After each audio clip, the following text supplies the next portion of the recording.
The time has come. Fire the missiles. Boo. Beautiful. Hi. How are we going? Before anything else, literally before anything else, I see a pretender. I see a misfire. I see a fields and I see an alt. How are we going? How are we? No more lemurs? Rip.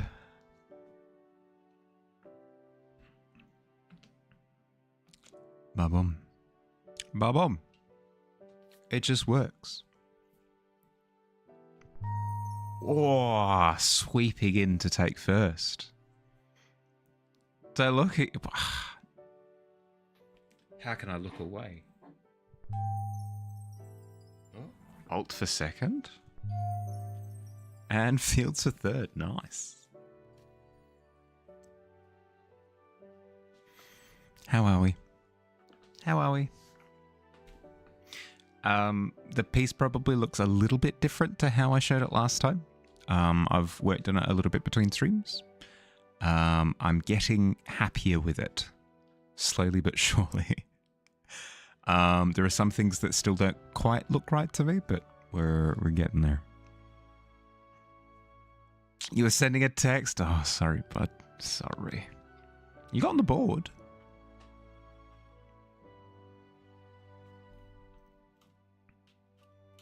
But yes, how are we? How was our weekend?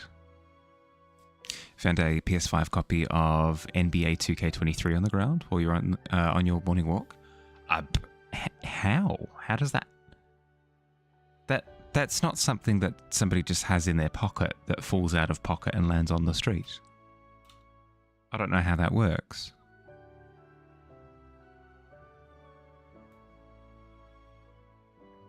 It was just, well, yeah, okay.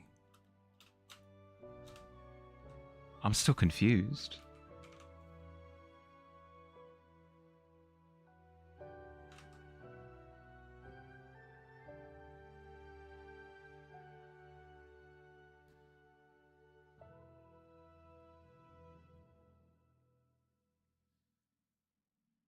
Semproof or proof. Let's see it. Yeah, okay. Granted, this makes more sense than what I had in my head. Believe it or not, I unironically had in my brain that you had found the game case and all just sat in the middle of the street, and that made no sense whatsoever. Would you look at that? A brand new copy of NBA 2K 2023. In mint condition. In a glass case and everything. What are the chances?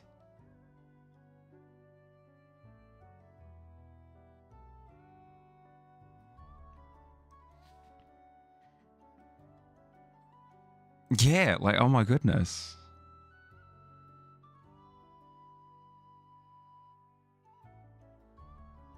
I'm one lucky cat.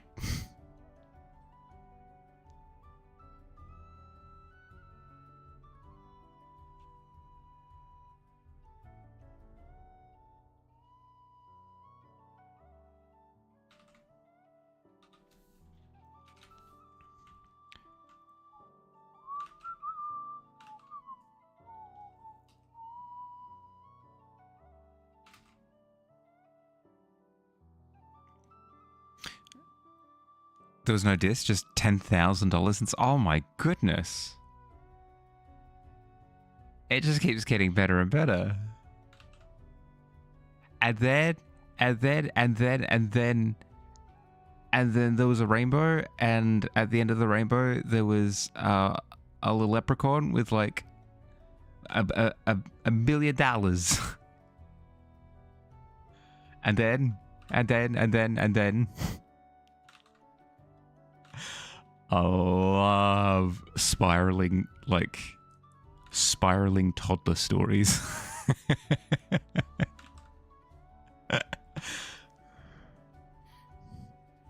and then there was a giraffe. Really, a giraffe? Really? Yeah, there was.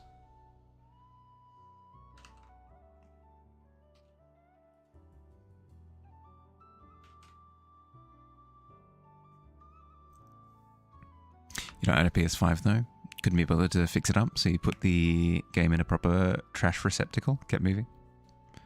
I mean, if anything, it's just a cool story to be able to share.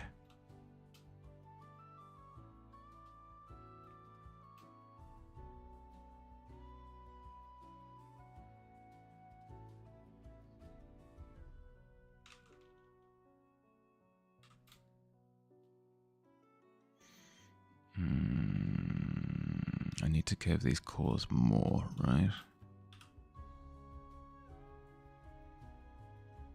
Let's not do half measures. Transform, mesh.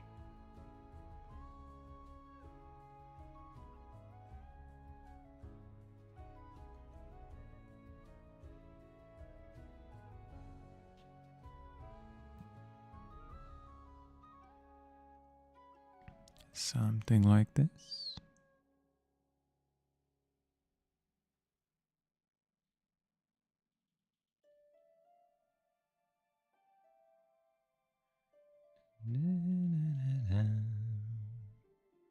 Really give it a Talon look. Quite the jaunty quest you went on this morning. Yeah, exactly. It's far better of a story than I went for a walk and nothing happened. Don't get me wrong, good story. But the story where you find an NBA 2K is just that little bit better.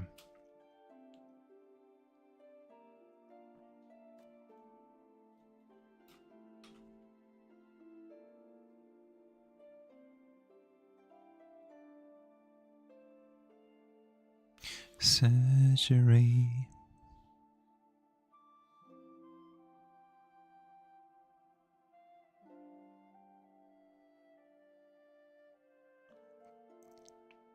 You saw your neighbour's peacock while you're out on a walk? He's cute. Your neighbour has a peacock? That's incredible.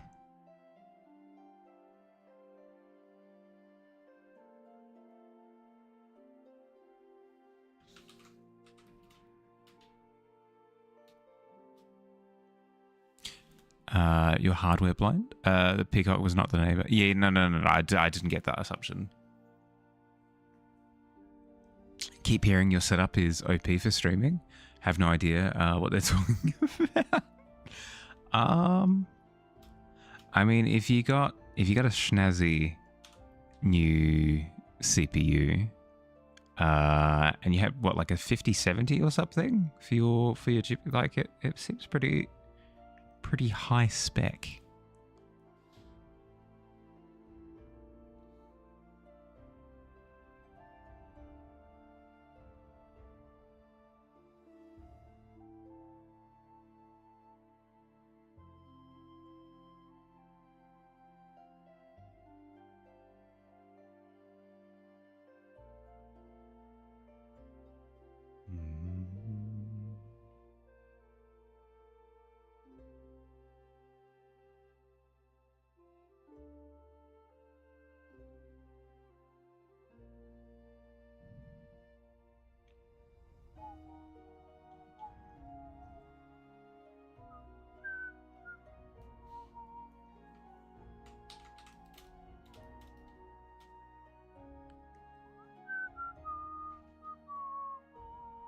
That feels a little bit better, like it exists in 3 dimensions.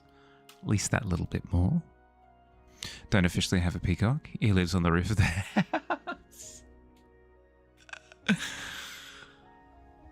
I've heard of the neighborhood cat before, where it lives at a residence even though they don't own it. Never heard that to be the case with a peacock. That's incredible.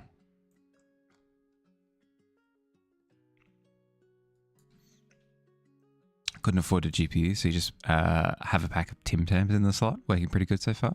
Yeah, I'm working with an NVIDIA 2060 at the moment. RTX, is it GTX 2060 or whatever? It like if current generation is the 50 series, so like 50, 60, all the way up to 5090. So it means that my GPU is 3 generations old, and it's struggling a little bit. Oh my goodness! Right out the gate. 5070 Ti and AMD Ryzen 7. To be clear, you have run with the second hand and Frankenstein spare parts all your life, so your area is more software than hardware. You've literally never touched the stuff till now. Yeah, I bet it seems like a beefy setup. Seems like an incredibly beefy setup. Give you something to art. Horrible at drawing and draw with phone and finger. The 4 is a little bit tough, but it's a good time at the pit. Fire's already down there at the moment, working on pit vodka, so you'll have a bit of company. Something to work on. Well, the obvious answer is dragons, because it's Smalgust. But if you don't want to draw dragons, yeah, if you don't want to draw dragons, let me know and I'll come up with something.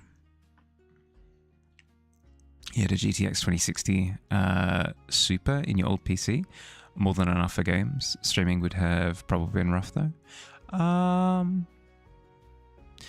mean, the 2060 is enough. It's technically enough. It's not like my PC's melting. Hi Noctua, how you going?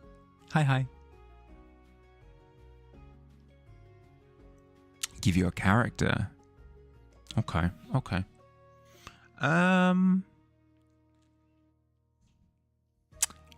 An alchemist. There you go. Character. Oh no. Definitely some time in the pit. With a 3? A 4 and then a 3? Can't wait for the next prompt so you can do the same thing. The prompt for next month is probably going to be Swordtember. Alchemist, example please. Think a steampunk style alchemist with like brass detailing, like glass vials, a bunch of like timer clocks all over them. You could even go in the direction of like the old plague doctor mask with the beak and the goggles. Alchemist is a stereotype, not a guy. Yeah, but I don't have any characters on hand. Yeah, please. Use YouTube posts because you don't use Discord. Oh, fair. Yeah, whatever you'd like to send through. September. Have to draw something heavily related to fire. Ooh, that is cool. I do like that. I do like that a lot. You fell asleep on the couch, woke up just now. Actually didn't stay up heinously late this time. Hey, huzzah. I mean, that does imply that you've woken up way earlier than you should have. If you're feeling tired and you want to sleep more, please, I encourage that you do so. Hi. Oh, what's her name? It's not Ellie Goulding. What's her freaking name? Hello Song. Why? No, not the Hello Song by the Singing Walrus, released in 2017. Adele, that's right. We got there. More dragon. We're getting there. An art from a VTuber. Link is okay. Yeah, Link is okay. Evanescence. How you going, Vulture? Hi. Evanescence. It's a weird word. Even if you were to spell it correctly, I can't imagine that it would... Oh. A third poster. Why not? The letter A is for nerds. Yeah, exactly. This is your art? Ooh. Yeah, that's not bad. That's not bad at all. You said that you did this on your phone with your finger? That's really cool. Like, given the limitation, that's really impressive. Definitely planning on continuing with this slate. Wanted to say hi. But yes, if you have to, like, if you're dozing, please doze away. Nuts. I'm sure we've got nuts around here somewhere. Like beer nuts or cashews or something. Almonds, perhaps. Slept ember. Have to draw something. Draw someone having a nap or their house burns down. Oh, because it combines the two, slept and ember. Ah, clever. Hi, Cloud. Hi. Yeah. Go ahead. Go ahead, PP. Thank you for checking. I appreciate it.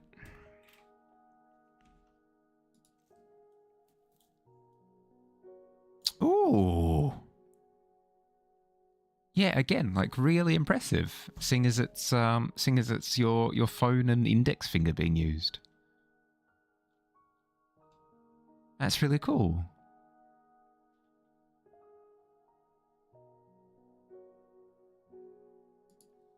I like it a lot.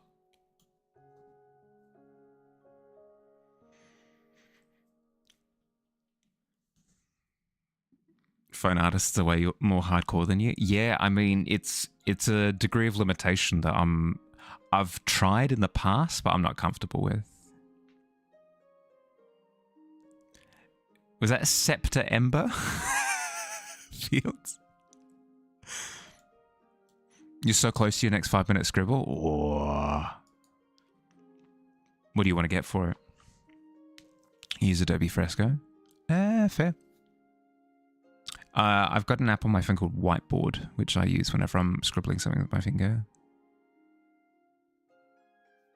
You need 16 gigs of RAM and a $500 program. Yeah. I've gotten quite bougie.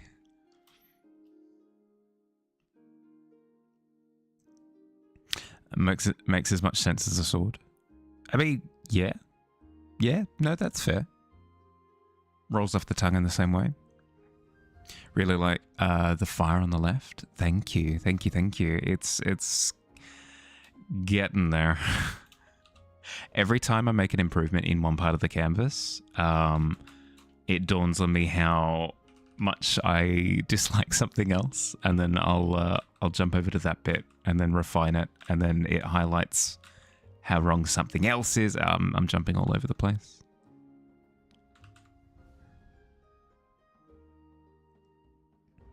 Use the phone notes app before Fresco. The notes app?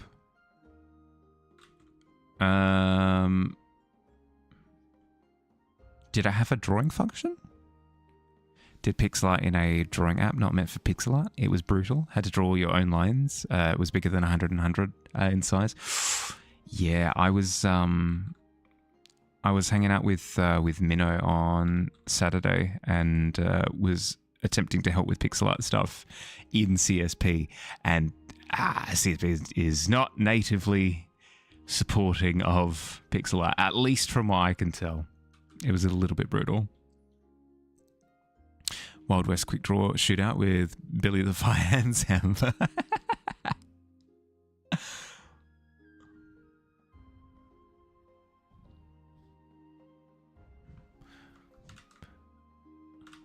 My blood runs as hot as a furnace. I'll beat out the best of you. It does have a drawing feature. Yeah, I've never seen that before. Notes does have a drawing feature. Yeah, I've never seen it. So that photo. Hang on. Yeah. Hit me with it. Night Noctua. Sleep well, bud. See something with the claws? Not sure if... Yeah. Mention away. Go.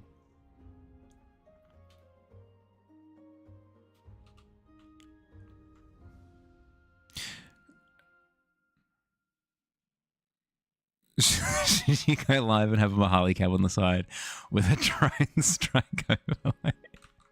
Your followers are going to get confused again, Fields.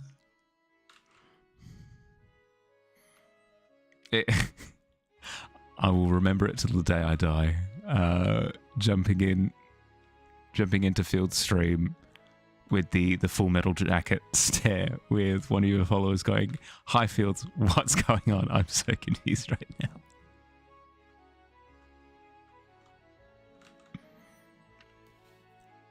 You made 6 fan arts so far. It's not bad. It's not bad at all. Post it and share.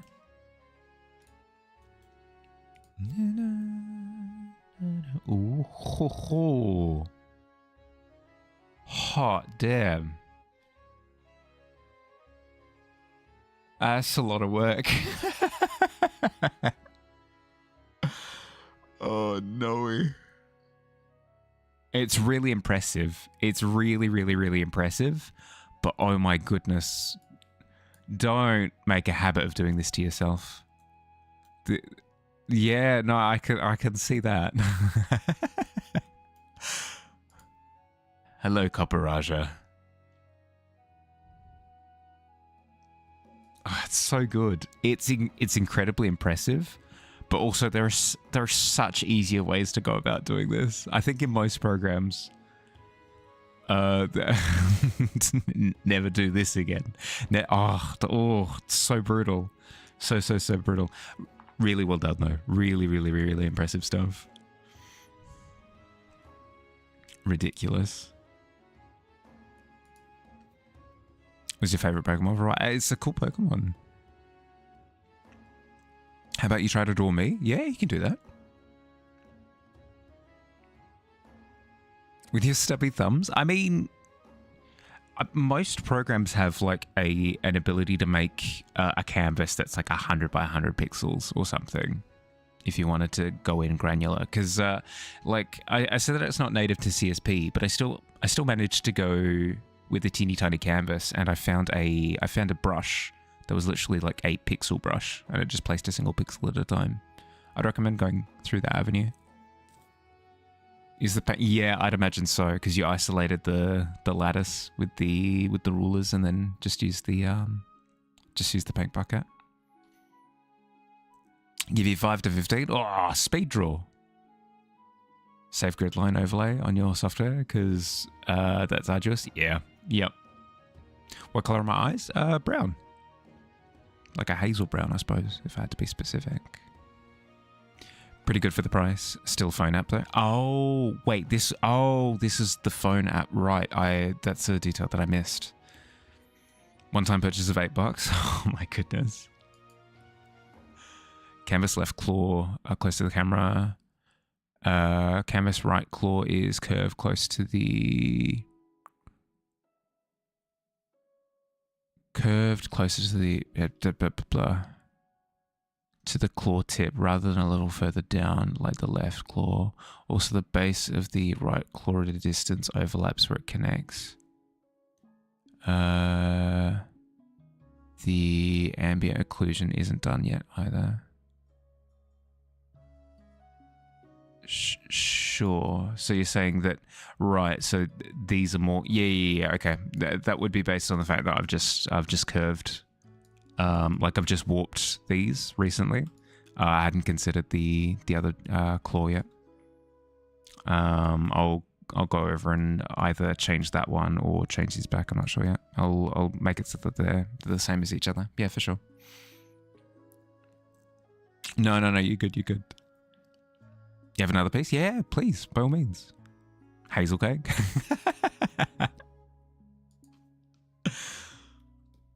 I'm happy to be a representative. Is this Oddish? It is Oddish, yeah. Yeah, the Pokemon Oddish, correct. Pre-evolution of both Gloom and Vileplume.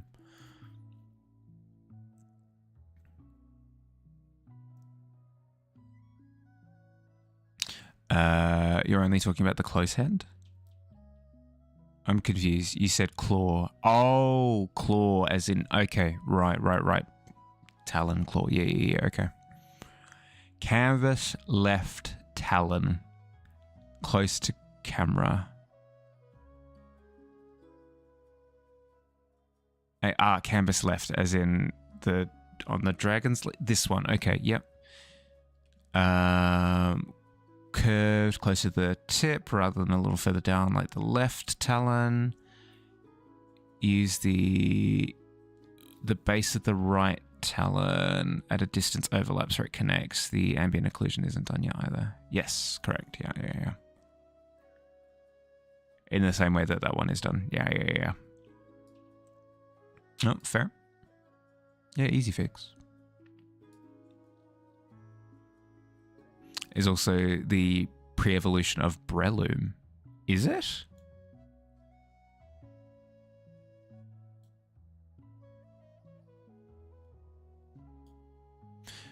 First one is completely done with thumb and ruler, then filled with bucket. Refined it a few more times over the years. The second one is what you ended up with.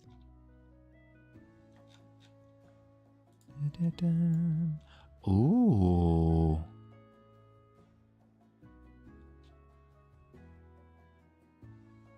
The second one is way more vibrant. It has a stained glass kind of feel to it. That's really cool.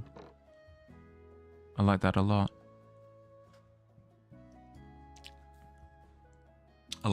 That's really, really cool.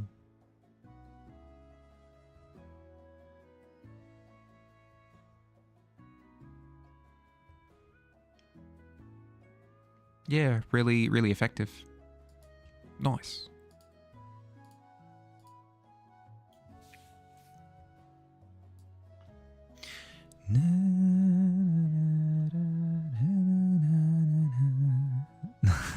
No time in the boot for you today, Matt. Sorry, bud. A real project would be concept art, but your cubes weren't perfect enough. You're trying to differentiate the size of the cubes with overlays of grey. Oh, right. Okay. So because they didn't turn out to be perfectly square, it was a failure, quote unquote, of the experiment. Still really, really cool though. Still really, really, really cool.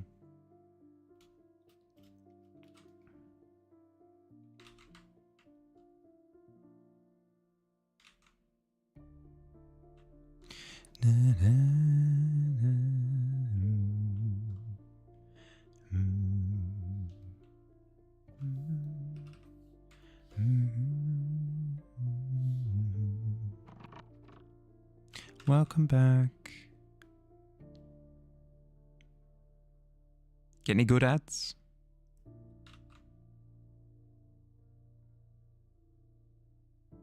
I'm so annoyed. Every time I get ads, every time without fail, it's always the Air Force or the Navy. One of the two. I keep responding with like, no thank you. And it doesn't matter. I still get the same thing.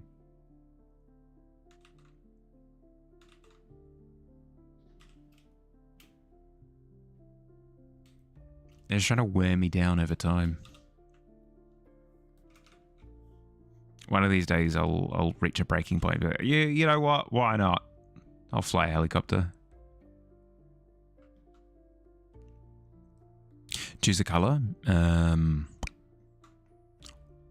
Orange. No, purple. There you go, purple. Make it like a violet purple, as opposed to indigo.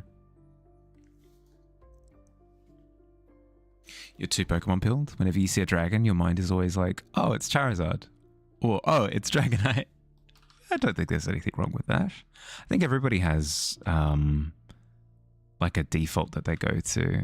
For the longest time, I mean, the prompt for this month is Smalgust, right? For the longest time, people's go-to dragon of choice was actually Smaug.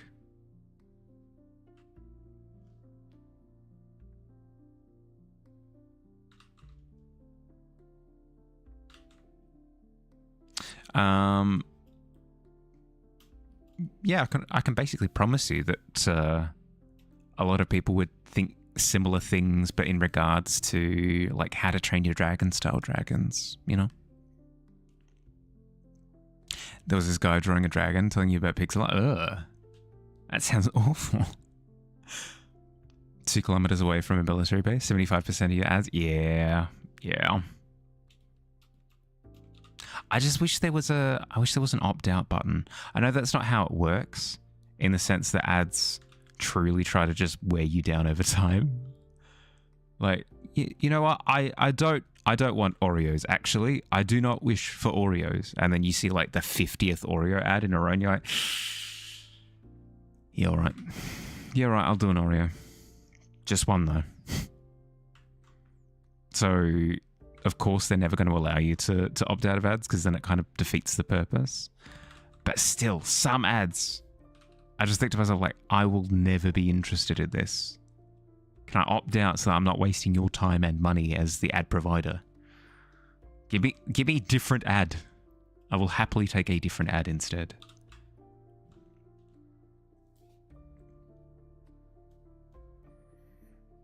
A Smaug from Lego Hobbit. Yeah, exactly. One and the same. There is an opt-out button. It costs $8 a month and comes with emotes. True. You know what I mean.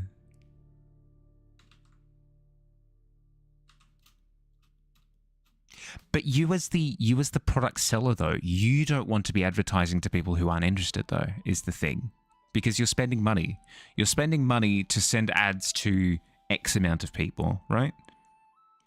And if you could, as the product provider, get feedback from those people who then opt out of the ads based on if they're interested or not, then you'd be able to move over to like you'd be able to spend that money on different accounts that don't necessarily opt out. The problem would be, though, that everybody would opt out of every single ad, which then it defeats the purpose.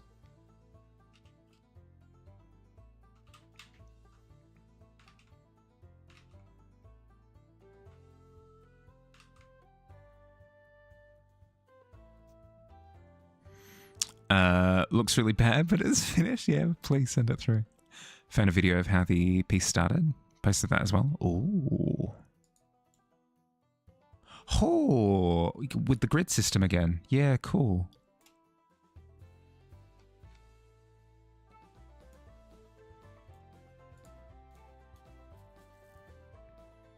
Oh, it's me. Beautiful. Beautiful. I love it, PB. So good.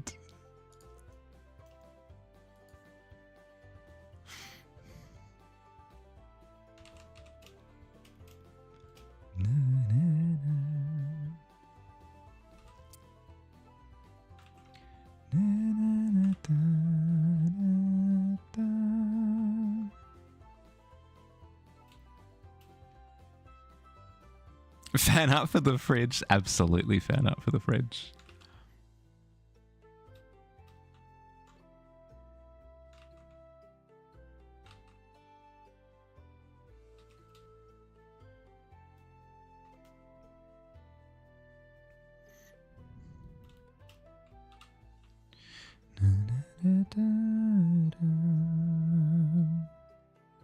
Go to sleep.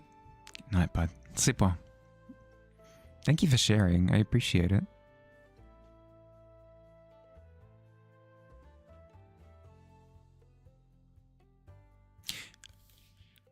The company making the product isn't showing ads. Google or whatever provider shows ads. The more people who see an ad, the more of the marketing budget gets spent quickly.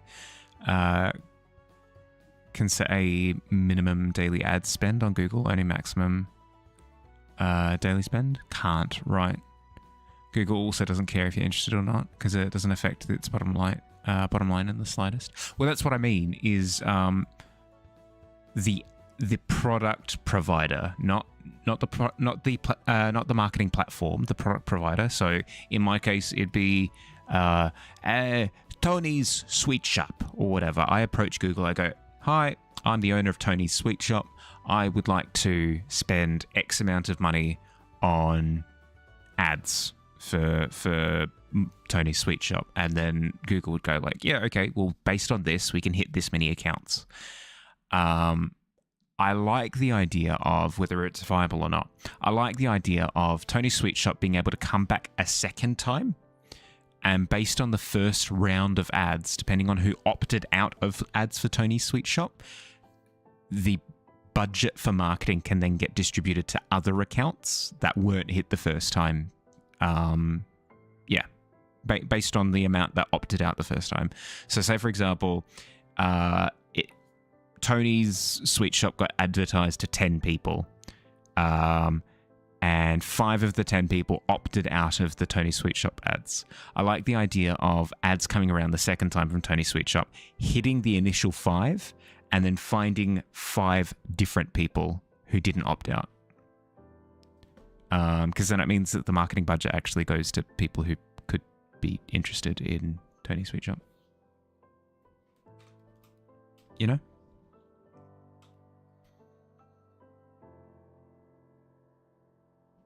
It'd never happen. It would never happen, but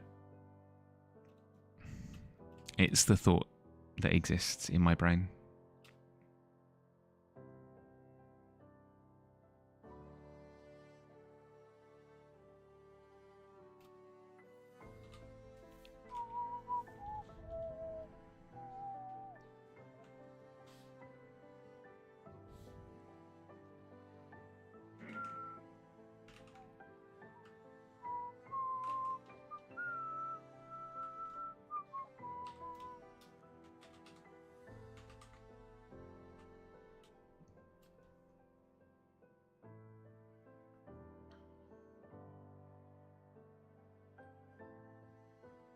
You've simplified your Twitch banner. Excited to start tweaking your OBS more? Whoa, that'll be exciting. Have you noticed your computer running more smoothly when you have a bunch of programs active?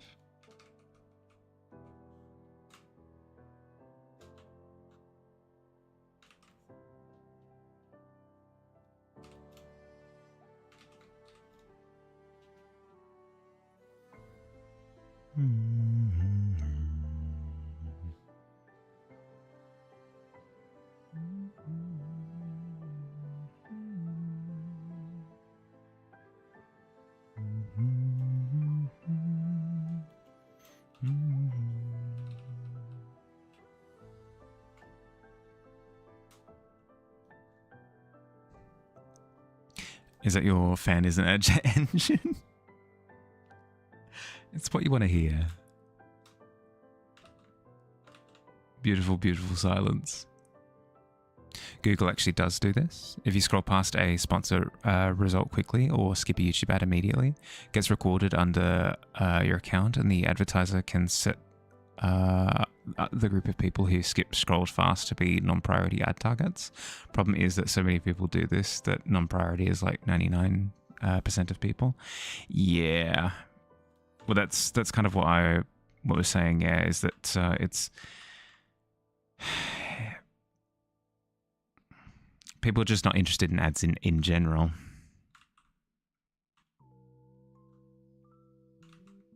But perhaps it's a system that encourages like super creative ads or ads that are really appealing. Hi Astrid, hi, how you going? You know this since you're a BI major? Big Index. Business Insider major?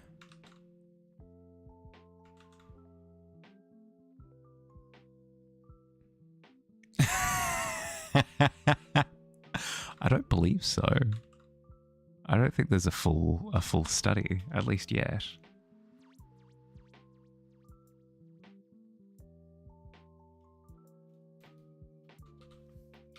How you going, Astrid? How's your weekend?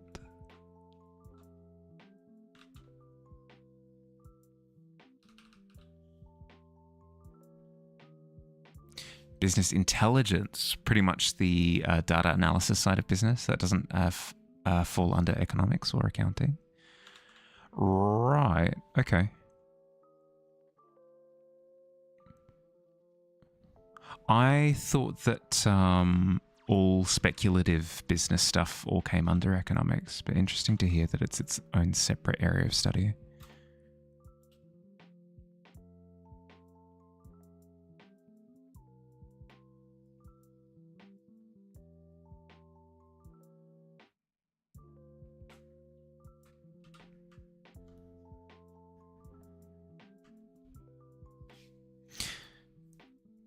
Great. School started back up, so also doing an EMS program. Emergency M&M's surgeon. Ads have a vibe to them now. That just makes you stop listening. You'd probably skip them. Anyways, the majority make you feel like watching propaganda to the point it just starts of just staring at literally anything else while you wait. Yeah, that's the problem that I kind of have with ads at the moment, is that they've kind of given up on the entertainment value completely. And it feels just like an info dump at this point. Just like an info dump with fast editing is most ads nowadays.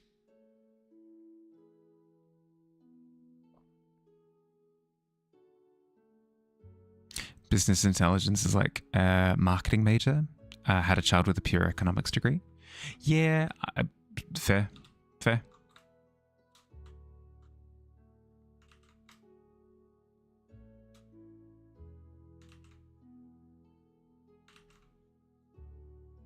mean, it makes sense that you'd want somebody who can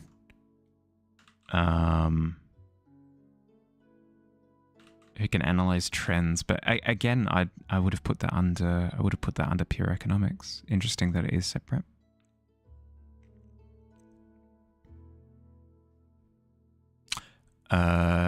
Emergency medical service. Ooh, is that like a first aid course? I had to do a first aid course at one point.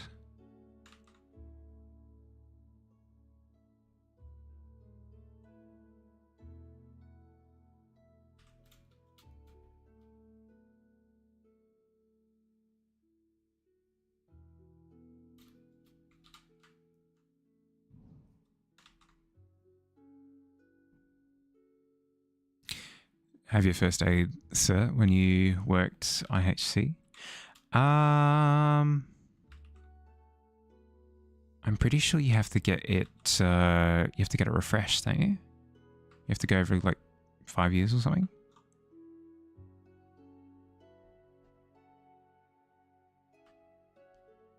I don't know where I heard that, but I must have heard it at some point to have that impression.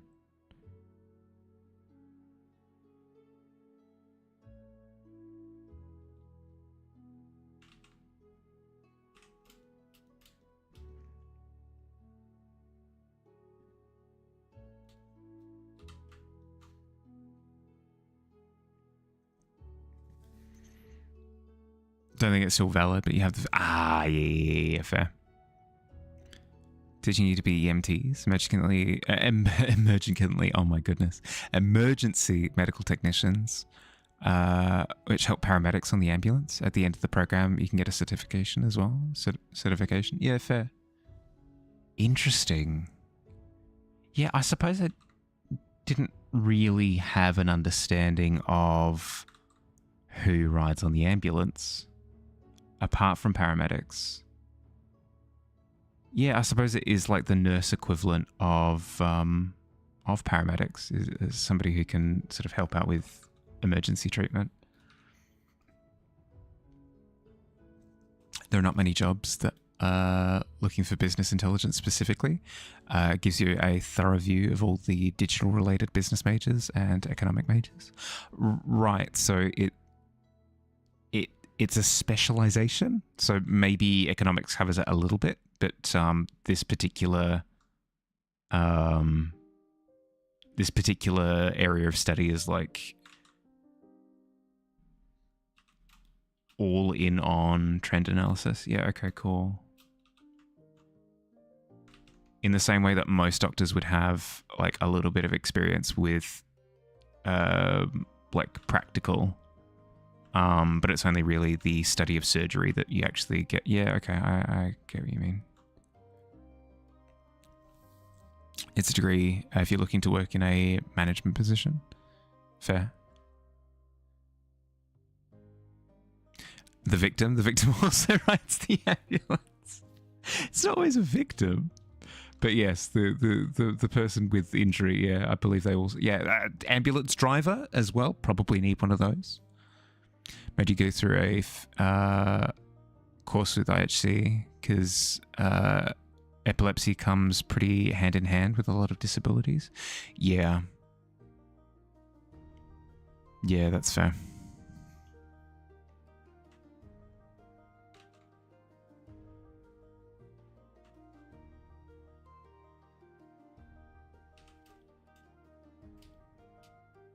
Quite a few root causes can lead to epileptic fits, yeah.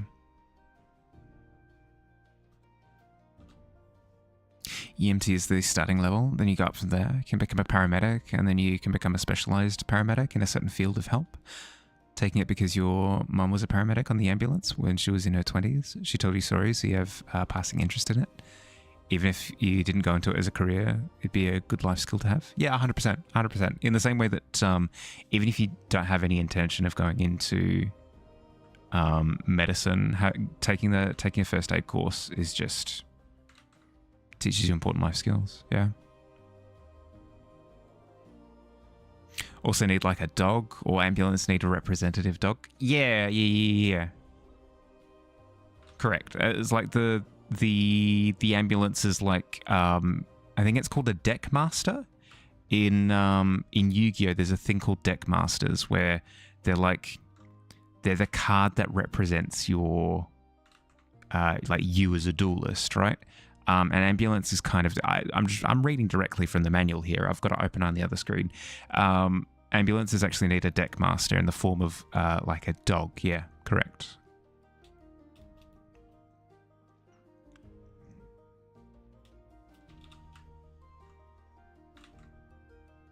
Just in case, like,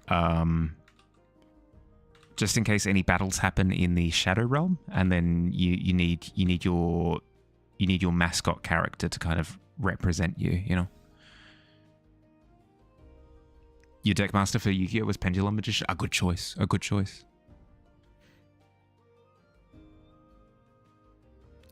Not you double taking as you over here talk about your work over the. Perhaps maybe a little bit. Part of getting the certification at the end of the year is clocking in a certain number of hours with an EMS service in whatever local area, whatever local area you are in, which means you will be riding on the ambulance with a paramedic who will help you with patients, and depending on what you write down you want to work on, you could be giving them chest compressions or taking their blood pressure, etc. Yeah, okay, so very much so like the nurse to the doctor kind of situation with paramedics. Yeah, okay, cool.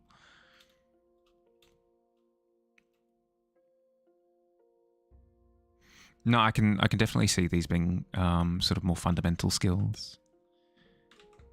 Just the ability to analyze what's going on with somebody who's under distress is a skill that's invaluable.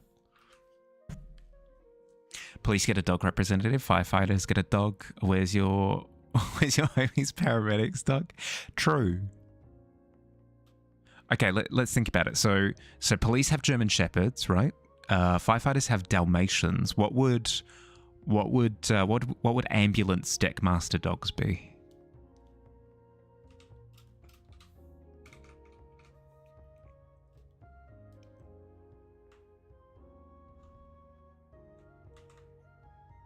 Feral mangy cat. Oh, dearie dear. I can see it. Ambulance dogs would be Dark Magician. Dark Magician is so freaking overplayed, though.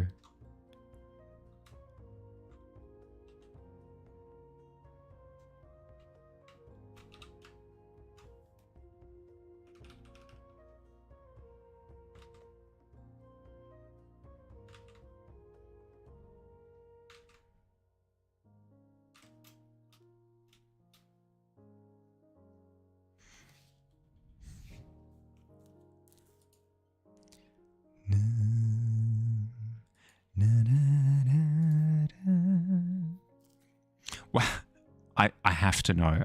What inspired feral mangy cat, Oracle? If you hear over dispatch that somebody's having chest pains, it could be they're having their airways blocked or something. In one case, your instructor, she had a man with a knife in his chest. Oh my god! Yeah, no, that would explain the chest pains. Yeah, quick analysis, analyzing. Yeah. Viewfinder, enhance. What's wrong with this patient? Aha!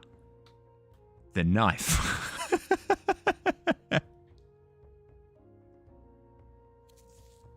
That's terrible. Your med cert guy, combat medic, he was cool, but he really made a big deal about shock being a big killer on someone who just lost a limb. Technically not wrong, but yes, it can be a little bit full on when somebody's like overly stressing something.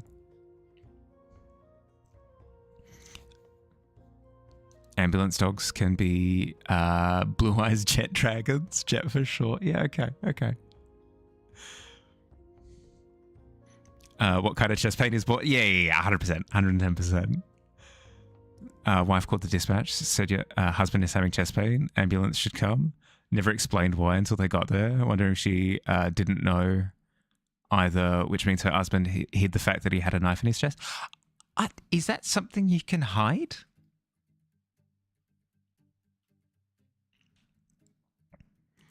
Electricity, aka shock, is really dangerous. Yeah, correct. Getting electrocuted. To be fair, though, getting electrocuted is dangerous most times.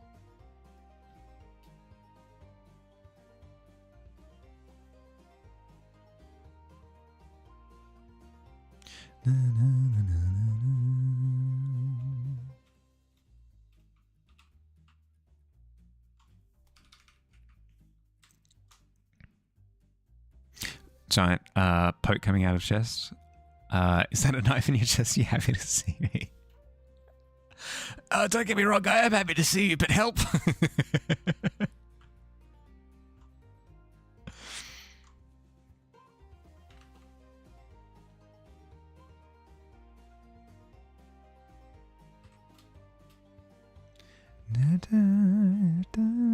You like being electrocuted? I mean, hey, as long as you're doing it safely. Heard a case from your mom about somebody hiding the fact that they had a broken leg with a bone literally sticking out because they had a blanket over it. How sneaky. Oh, you little rascal hiding your absolutely eviscerated leg.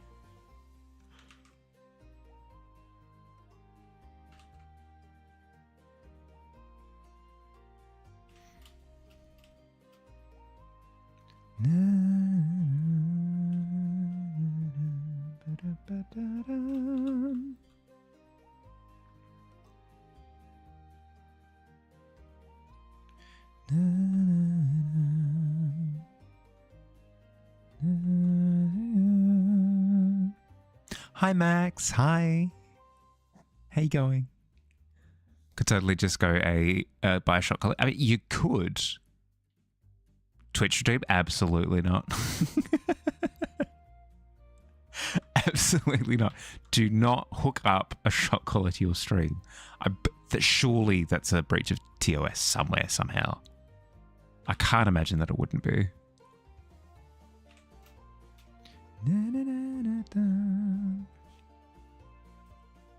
Most of the time people hide stuff because they don't want to pay the hospital or ambulance fees.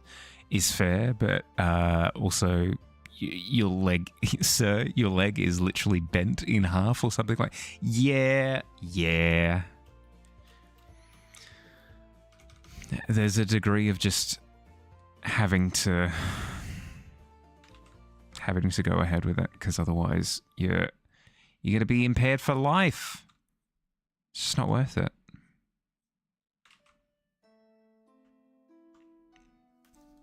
Doing amazing. Went for a modelling gig. Didn't get the gig, but it's okay though. Better luck next time. Yeah, by all means. There are plenty of modelling gigs in the ocean or something. That's how I think that's how that works. How am I doing? Yeah, doing good. Doing well. Thank you for asking.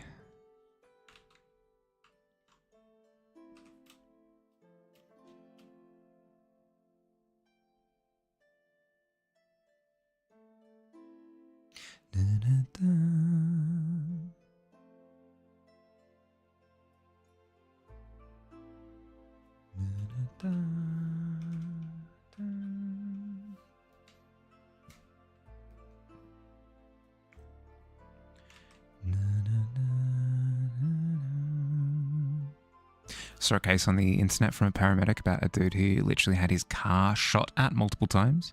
Main thing he was worried about was his car's paneling and not the fact that he could actually be bleeding from the fact that his car was shot at with him in it. To be fair, I'm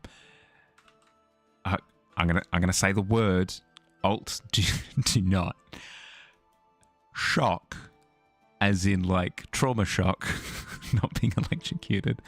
Shock can have you reacting in all sorts of very strange ways.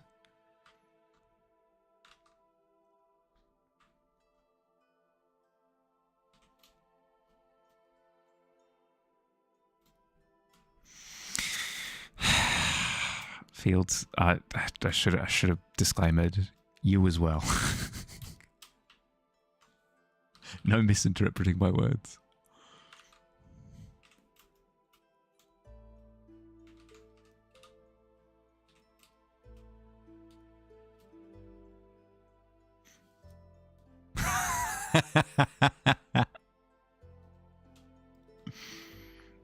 Fine.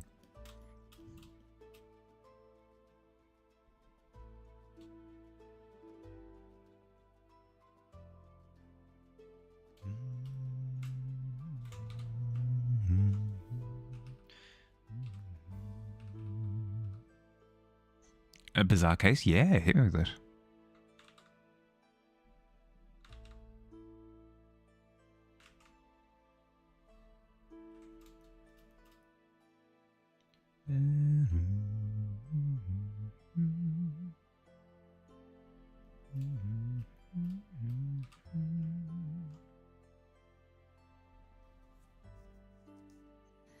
Can't hide behind my ads. Sorry. If I made it feel as though I was cowering, my sincere apologies.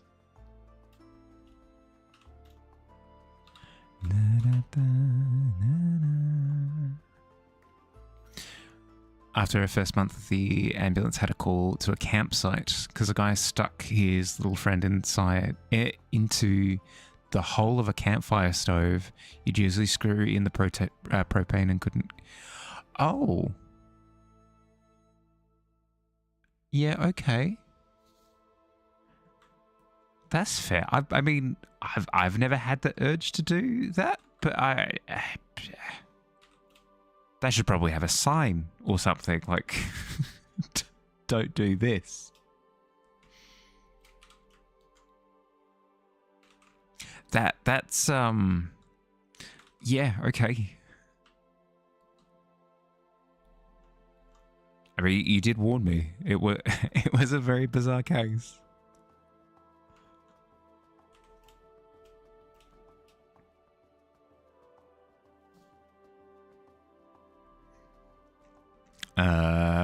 Cover the coward the entire time behind you when you played for the king. That is factually untrue. Hi, Cloud. Hi. Funniest case she's ever told you. It's your favourite. I mean, it's something. Hi.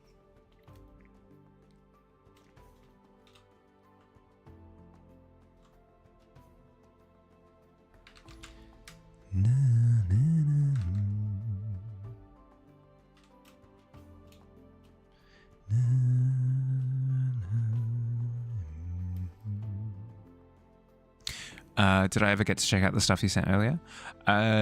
No, I haven't had the time, unfortunately.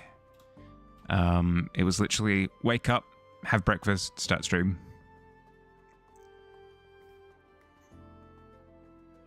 Started crying. I did not. You have no proof. Clear something out last time you told me you're at 5'5" to 5'7". Actually 176 centimeters. I think we're at 5'10". Just want to clear that up. Yeah, no stress.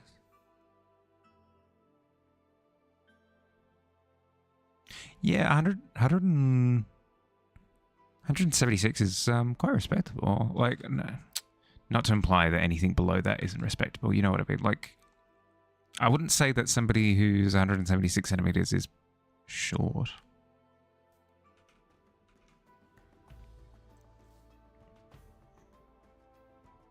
You're short and you do not care, King? Yeah, like that's my take on it. Is size is just like height is just such a nothing factor. But then again, it's just because I don't think about it. I'm sure for people who do have it on the brain, it's a little bit more difficult to tackle than just don't think about it forehead. Seeing different cases from paramedics is making you realize how stupid people actually are, especially when it comes to stuff like fire, because apparently not everyone knows how to deal with a grease fire. Do I know how to deal with a grease fire?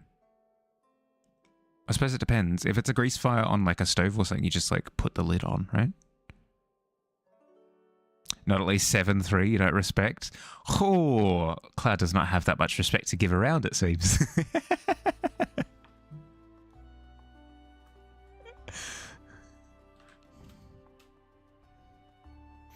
If you're not 8'7", named Glasgow Destroyer of Worlds, not an ounce of respect for you. So you're telling me you only respect Glasgow, the Destroyer of Worlds? Correct. 110%.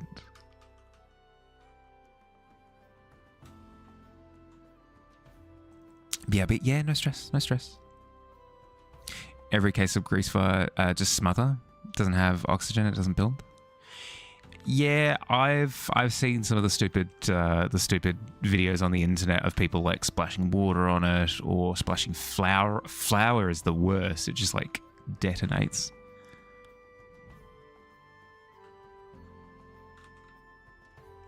I mean, I can see where the logic kind of comes from. It's like, oh, smother it in powder.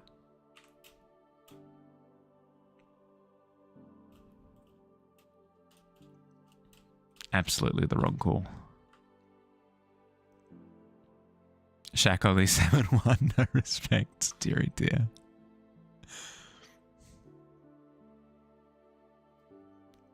On the whole flour thing? Yeah. Yeah. Salt works? Does it?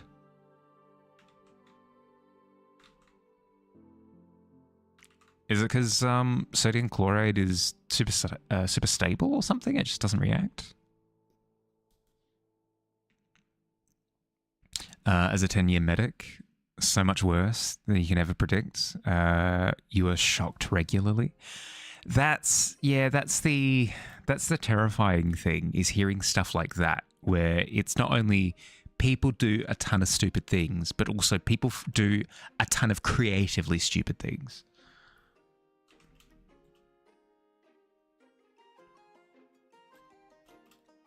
I mean, it does warm my heart a little bit to think that humans are inherently quite creative. Maybe not the best output for it, but it's okay.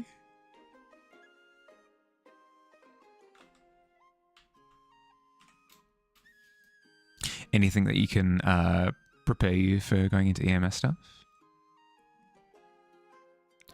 Are meeting people on the worst day of their lives. Don't take it personally. Yeah, good point. On the misinformation, how to deal with jelly stings. Don't pin your friends. Yeah. Yeah. It just does not help that a ton of sitcoms back in the day all made jokes about it, and now it's the thing that it just exists in the cultural zeitgeist. Yeah, please, Claude, please.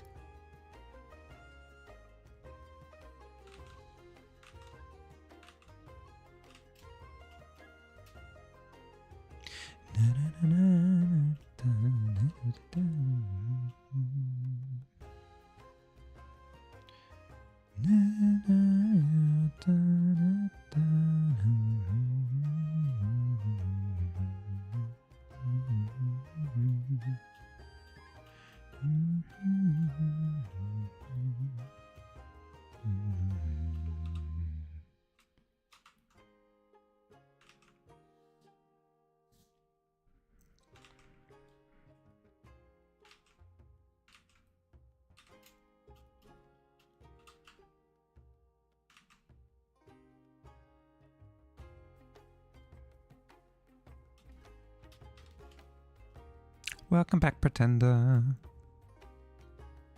From your lunch? Oh, what'd you have?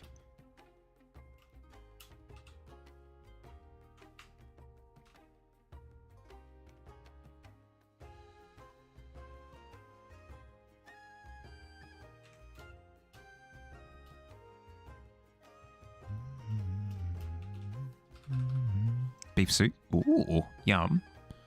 Made from the tail part.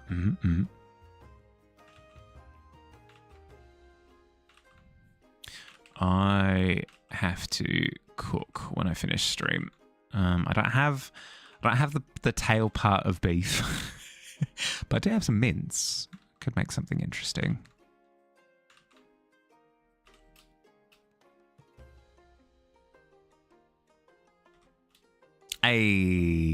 No longer perpetual resident of the pit.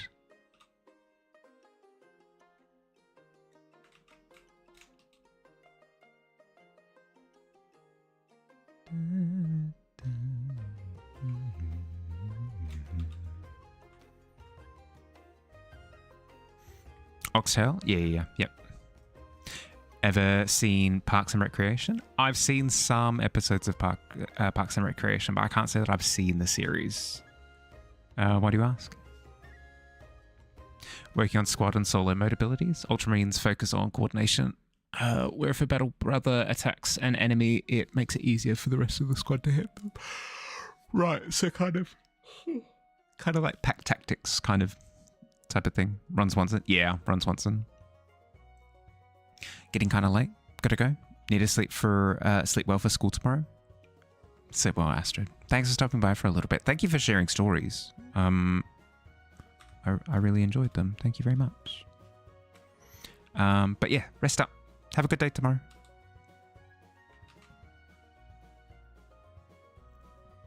Also get tactical retreat for their defensive stance. It lets them run away. Oh, excellent. The always underestimated option.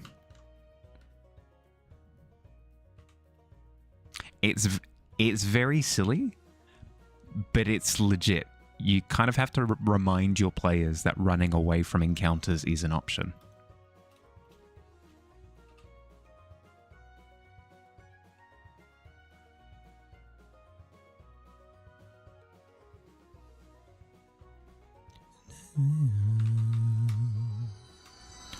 Ooh, the 20.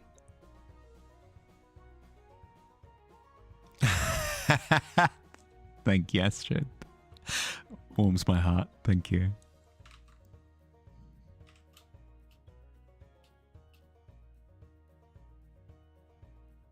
Space Wolves have the defensive squad mode ability, where rolling initiative against enemies charging at you, you get a bonus to initiative and attacks made against enemies who haven't gone yet. It's called Counter Charge. Ooh. Freestyler, thank you for the follow. Welcome, welcome. How you going? It'll melt the dragon? The 20? Don't do it. Maybe it's a misconception that I have in my head, but I thought that the Space Wolves were more aggressive, less defensive. I would have given that kind of like a counter charge to like Imperial Fists or something. The favorite? Yes, my bashfulness will absolutely just obliterate the dragon. Oh, right, because everybody gets defense and... Oh, okay. I thought it was like their trait is a defensive trait, but everybody gets offensive and defensive. So if their defensive one is also offensive, that makes sense. Yeah. I gotcha.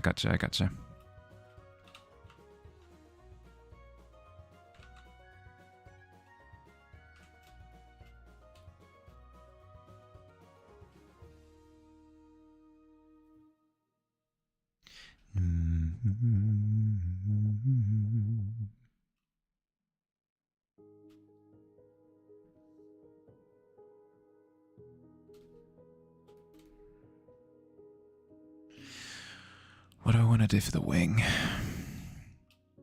I think I want to do almost like fibers. Let's give that a go. Let's give fibers a go. Fiber optic cables through the wing.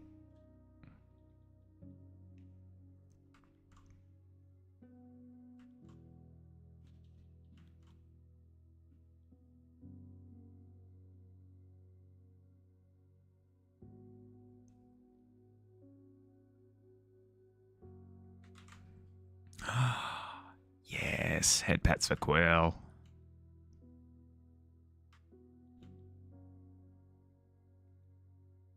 Always liked a slight transparency for a wing. Might do that. Logical at that scale.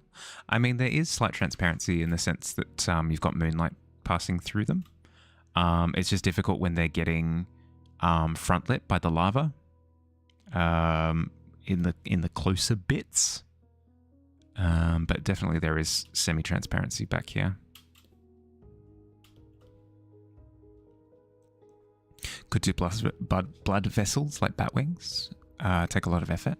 Effort wouldn't be the concern. It would be if it visually makes sense. Like, for example, I could totally do blood vessels back here, where you can actually see through the wing. Like that kind of thing. Could totally do. Ain't afraid of a lot of effort. Yeah, if anything, that's my problem. Is that I default to just throwing time and effort into things instead of approaching it with a bit of brain. Torn up wings or scorched ones are favourite for dragon wings. I considered it, but I don't think I wanted to, just because with how rugged a lot of the texture is, with the lava plumes, with how like chaotic the clouds are, having torn wings as well would just create too much fuzz. Whereas having a really strong, stark silhouette for the wings, I feel like helps to structure it a little bit. Doing quick sketch drills, I do quick sketch drills in my own time. It doesn't help with... Quick sketch drills are good for things that you're familiar with. If I'm trying to solve problems that I haven't encountered before in painting, no matter how quick I am, it doesn't solve the problem. Because it requires a bit of experimentation to push through the issue. Like, it only makes sense for things that you're either confident with or familiar with. Or familiar with.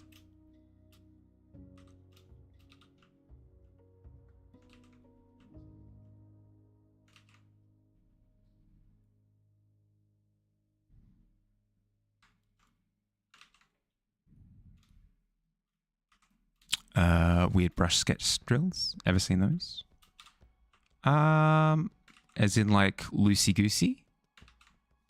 Oh, for sure. It's just not the style that I want to develop, really.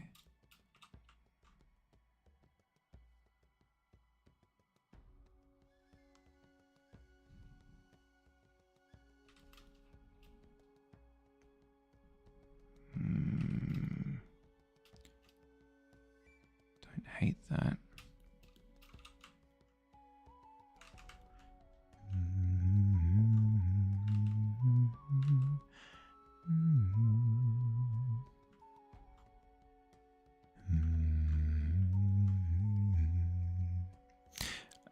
Batwing references on hand. Could get some. I've got a lot of like dragon and bird wing references. I don't have Batwing specifically.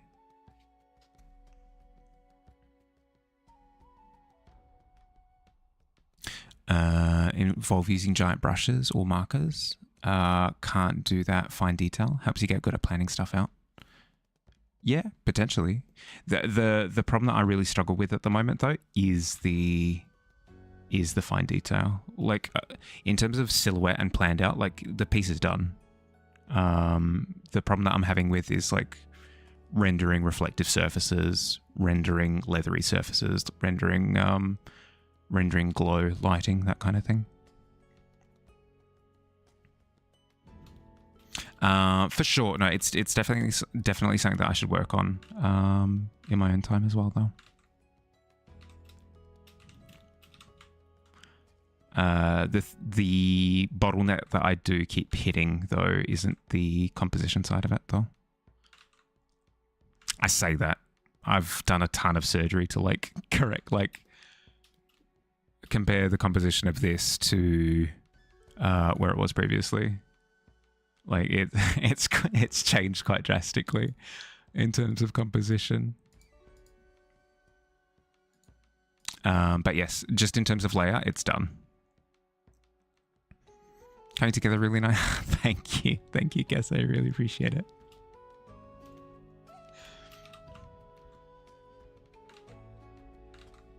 How you going? How was your weekend? If you do have any Batwing reference pictures on hand, Van, or if you've got any that you've found that you really like the look of, I'd love to see. Big brush style drills really help with reflective studies. With the reflective studies that I have done, going with the heavier brushwork has helped. Yeah, I'll quickly find one. Drawings, studies. Yeah, like going in with a larger brush does definitely help wrap your head around what you're doing with reflections. It does. But I do the awful thing of making things really complicated. So it's not as simple as a lot of the references that I use. Like, for example, if I had like a single static light source from a non-creative angle, it would be a lot faster to do the scale reflections. Love the cloud vortex. Reminds you of the boat image I recently shared. Ah, thank you. Yeah, definitely inspired by that one. I've been wanting to do sort of vortex-y imagery for a little while now.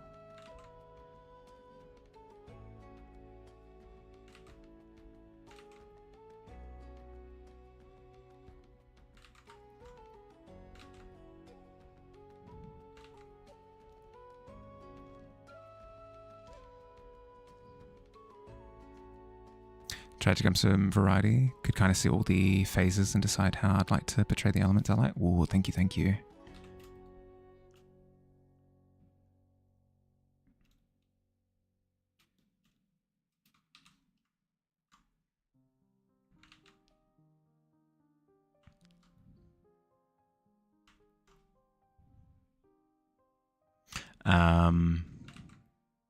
I'll give it a go, Cloud, with the because I've been doing a lot of speed practice. So coming up with a composition and just trying to put it on page as quickly as possible. I'll try to intentionally go in with big brush for the next one that I do. See how it feels.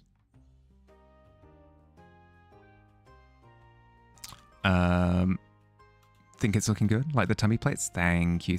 I've finally settled on them. Because they were wibbly wobbly for a little while. I played around with them last night and eventually got to a point that I was really happy with them.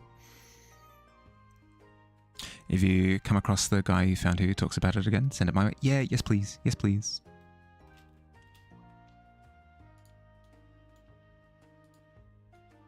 Ooh, thank you, Van. These are great. Oh my goodness, yes. Talking about, like, skin and muscle fibers. Heck yeah.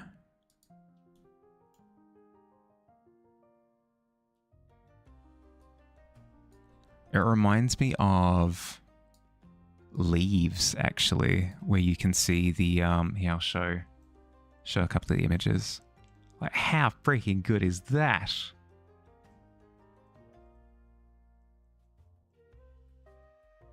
So good. There's a there's a milk company here in Australia called So Good, and I can't say the phrase "so good" without going, so refreshing, so good. Get it today. 3 Benadryl in, gonna pass out. Have fun, everyone. Sleep well, bud. Rest up. Thank you for the recommendations. I appreciate. Sorry if I sound flippant. It might just be because I'm multitasking at the time. I'm internalizing everything. Don't worry. Are leaves actually? People used to think they were mammals. They're wrong.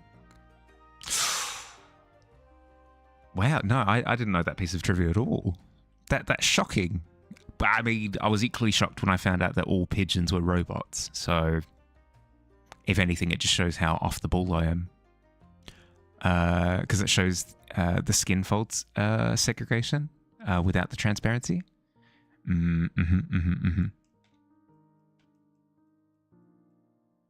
Yeah, three is pretty full on.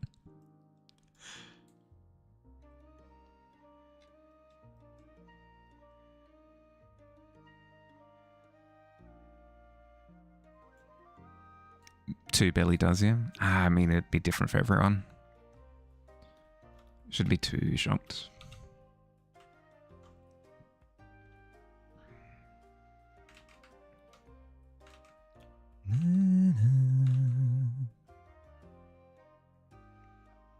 If you just lick a Benadryl, fighting sleep for the next 6 hours, even if you're not tired. Oh my goodness. I've never had the pleasure of trying Benadryl, so I've got no idea. I've got no idea how it affects me or not.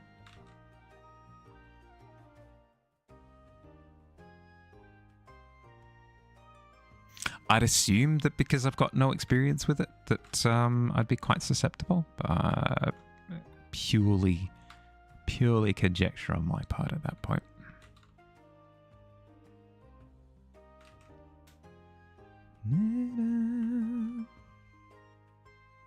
Cartoon experience where you think you're up, but then your head and eyes get really heavy, back down to the floor. Whoa, whoa.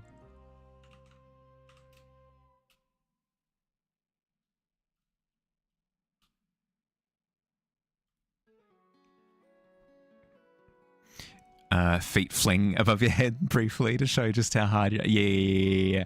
And then you've got the little sheep circling around your head.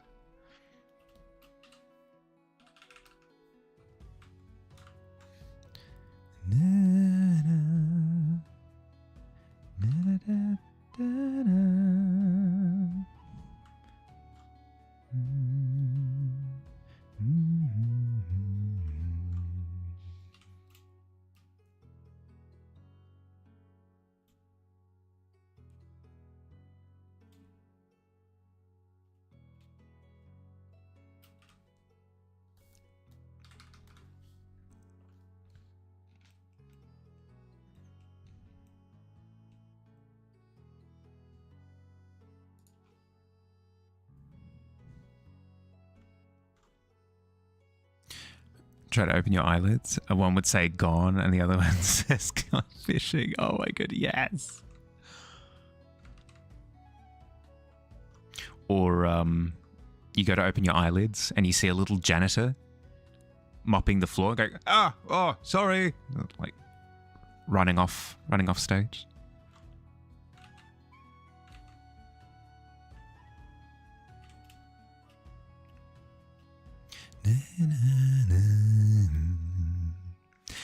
Changed the White Scars solo mode ability. Instead of being cheaper to move twice, made them harder to hit if they're moved. Because ideally, they should be moving every turn. Right, so it facilitates them moving further faster. It just encourages them to be constantly moving. I do like that. I do like that a lot. Because it's not necessarily that they are moving faster without the assistance of like bikes and stuff. It's just that they love moving a lot, right?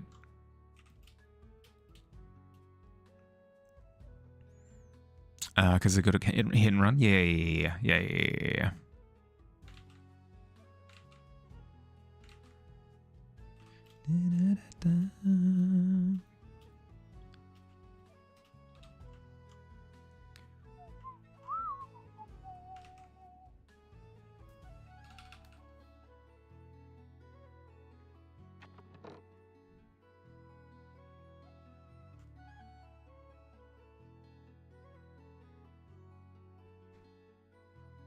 Sounds like San Antonio drivers. San Antonio drivers actually infamous for being part of the Imperial White Scars, yeah.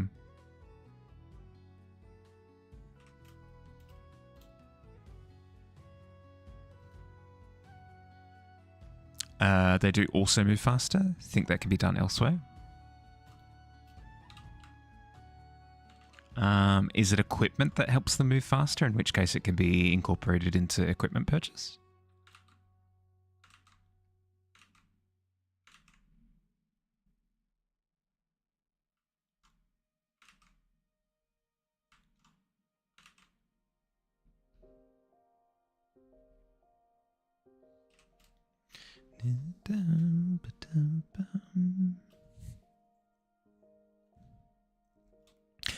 Mostly their training. Fair.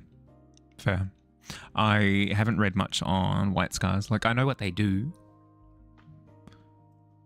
but I'm not too familiar with the micro.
Cloud saying, I'm leaving 10 minutes ago. I mean, he did say that he's particularly resistant to the Benadryl.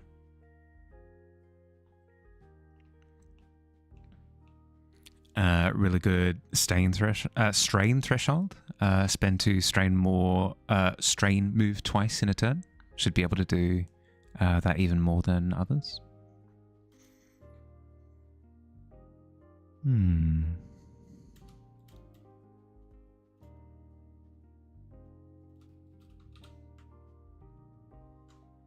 Wondering if that accounts for their speed then. It doesn't have to be much, just as long as they're moving more often and a little bit faster.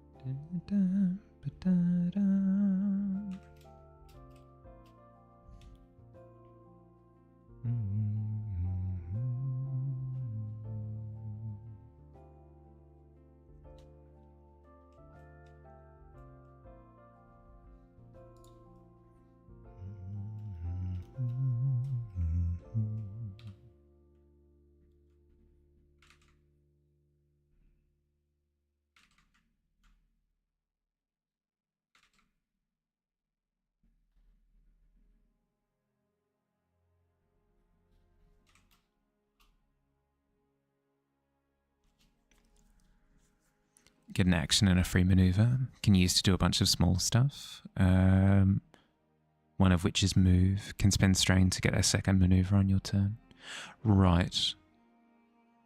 And is it like Daggerheart where you get a certain amount of strain before you have to like recover? Presumably so. I'd imagine that the only difference is like the recovery mechanic.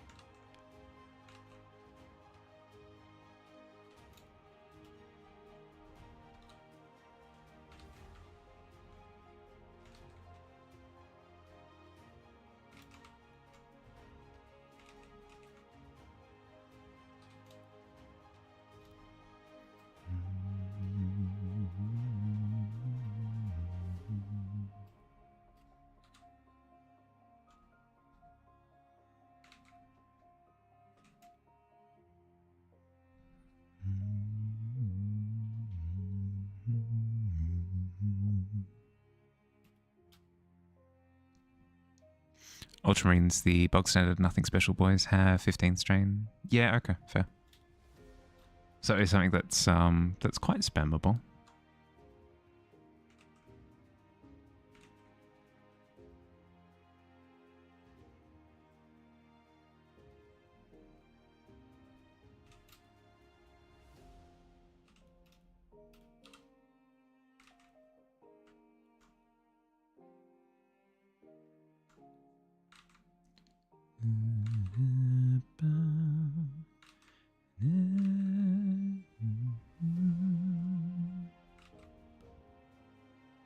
White Skies have 17. Yeah, okay, there you go. Boom. Incredibly spammable then. And then plays into the training aspect of it, because it's like exertion, right?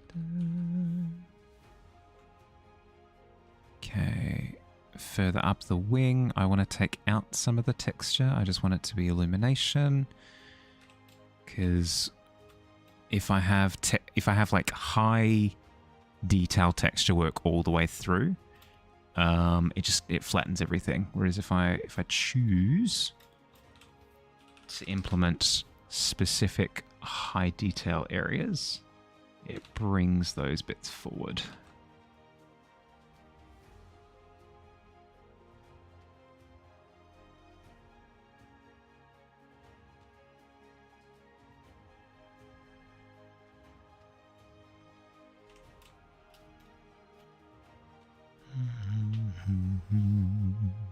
Also spend strain for magic, because it makes White Scars really decent psychers.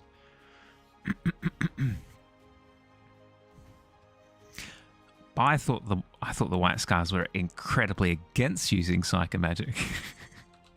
They call it something slightly different. Playing the whole game in 4K means nothing is in high res.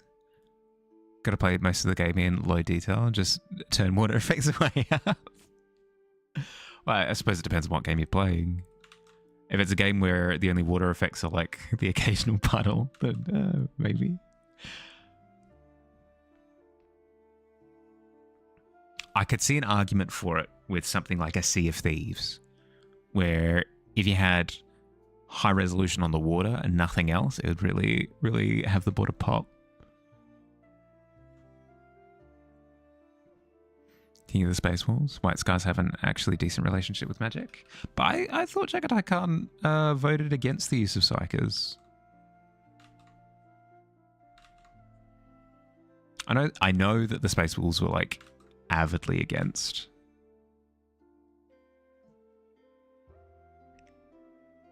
Just imagine how. Yeah, no, that is a good point. That is a good point. The puddle would be like the Ray des Temps? Is that the...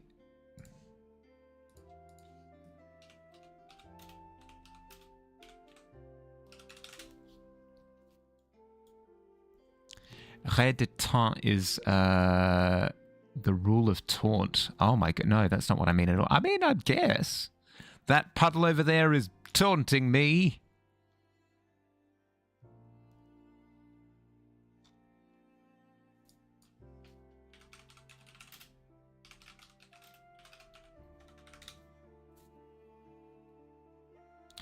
Raison d'être. There we go. We got there in the end.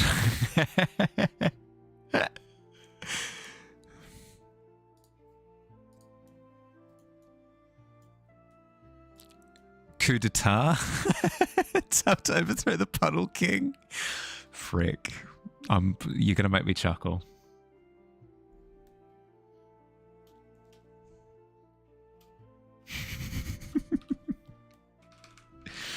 Your reign of tyranny ends nigh, Puddle King.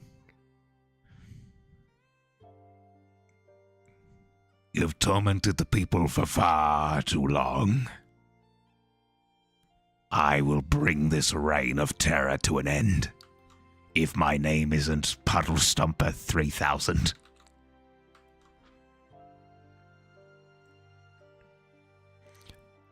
Your sleep schedule is officially gone? Oh no, Minnow. How you going, bud? I mean, apart from that. Sorry to hear it.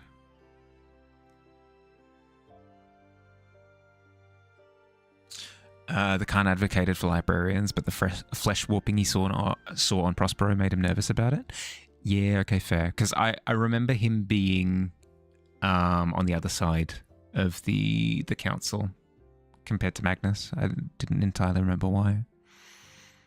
Sleep is overrated anyways. Sleep is pretty good. I just don't get nearly enough of it. I recommend it. If you can get sleep, grab it with both hands.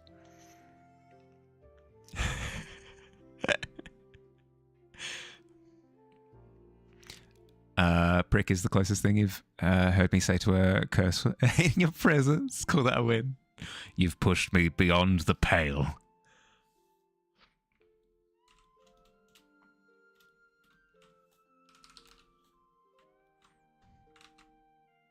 I've said it before, I'll say it again. I'm not against doing a swears. I just don't. I grew up in a household where it was not really done. So I don't know. I never picked it up as like a core thing.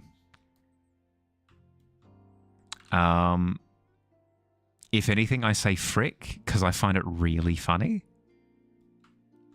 But I, like, deep down in my heart, I don't have a desire to, I don't know, do a harsh exclamation, whatever it happens to be.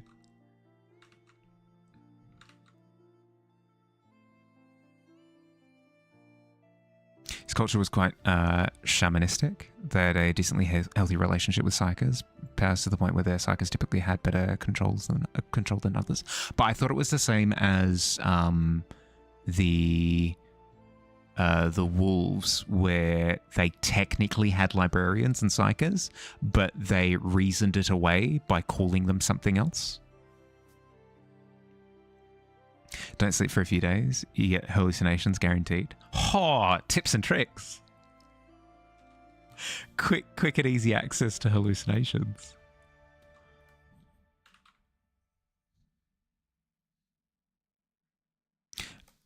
Broke heck. Always found a way to get high. Don't get out hustled by a crackhead. I mean, but if we use that piece of advice that Kessa just dropped, you can experience hallucinations without any of the drugs.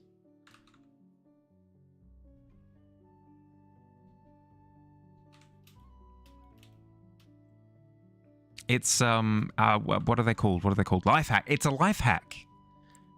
Remember, kids. I can't even finish that sentiment. It's too, no, it's awful. Never sleep. Never sleep. I can't even jokingly say that. Sleep is important. wolves fully believe and are canonically correct that their planet supplies them with magic. Kind of weird, but also neat. Really? I thought it was them playing with technicalities. Interesting to hear that it actually does provide them with magic, though.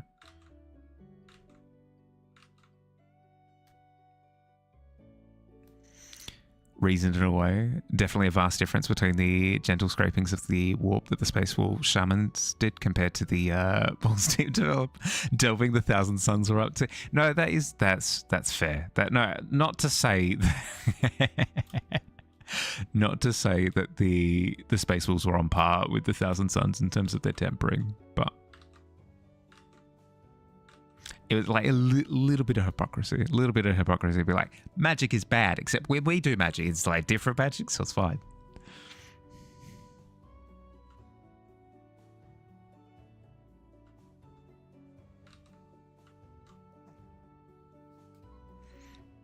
Don't think it's a nice experience. Just play Don't Starve together. It's in that game. For the full experience. Fenris has its own warp presence. It's from the Deep Belief or what, but Fenris has always been weird. Well, I mean, they've got their own separate belief system, don't they, technically? That they aren't supposed to talk about in Imperial space. Because the people are like, what? You believe in stuff other than just the Emperor by himself?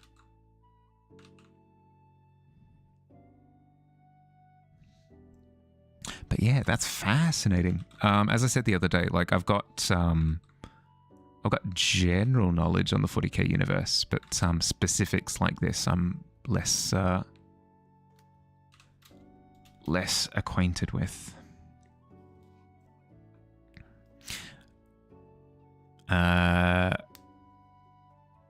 Can do no sleep after about 2 weeks of 2.5 hours of sleep a night. They start to, at least they did for you.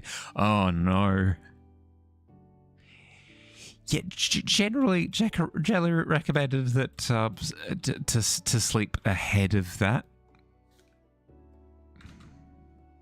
but also sometimes these things can't be avoided. Insomnia is a hell of a drug.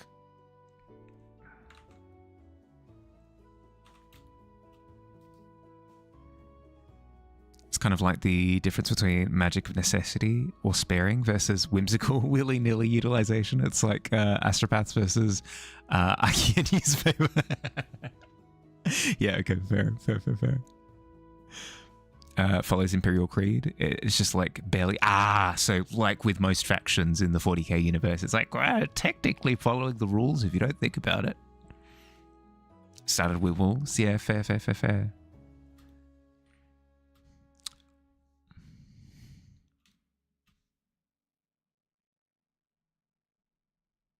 I've heard that wolves are weird in the sense that they're very different comparing 30k to 40k. Like, some people love the 30k wolves and find the 40k wolves to be little bit boring, and then the vice versa, where people find the 30k wolves horrendous and the 40k wolves actually kind of appealing.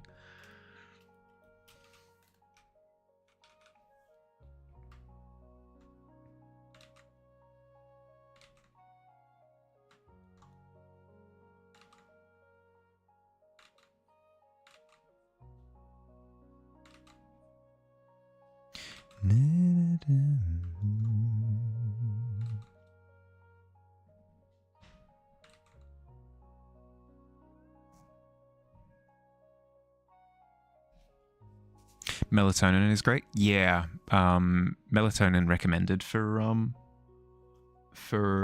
like helping with the hormonal push to get better sleep. I've never tried the strong stuff, the tranquilizers.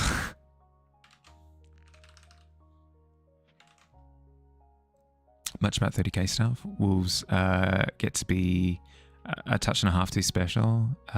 Does ruin them a tiny bit. Benadryl is legitimately a recommended sleep aid. Oh, for sure. As like as a tranquilizer dart. I imagine, this is just me thinking about it out loud. I've got no expertise when it comes to this area of study, practice, whatever it happens to be. I imagine that something like a Benadryl is like can be a little bit harsh on your body, but it's preferred that you go with a Benadryl over just getting terrible sleep, because getting terrible sleep does worse for you than like a little bit of Benadryl. Similar to like pain meds, right? Where pain meds can have their drawbacks, but the amount of downsides of experiencing pain and stress make it worth it as the alternative. Again, like complete just guesswork on my part. I haven't looked into it at all. From what you understand, Benadryl doesn't have a bad effect. Really?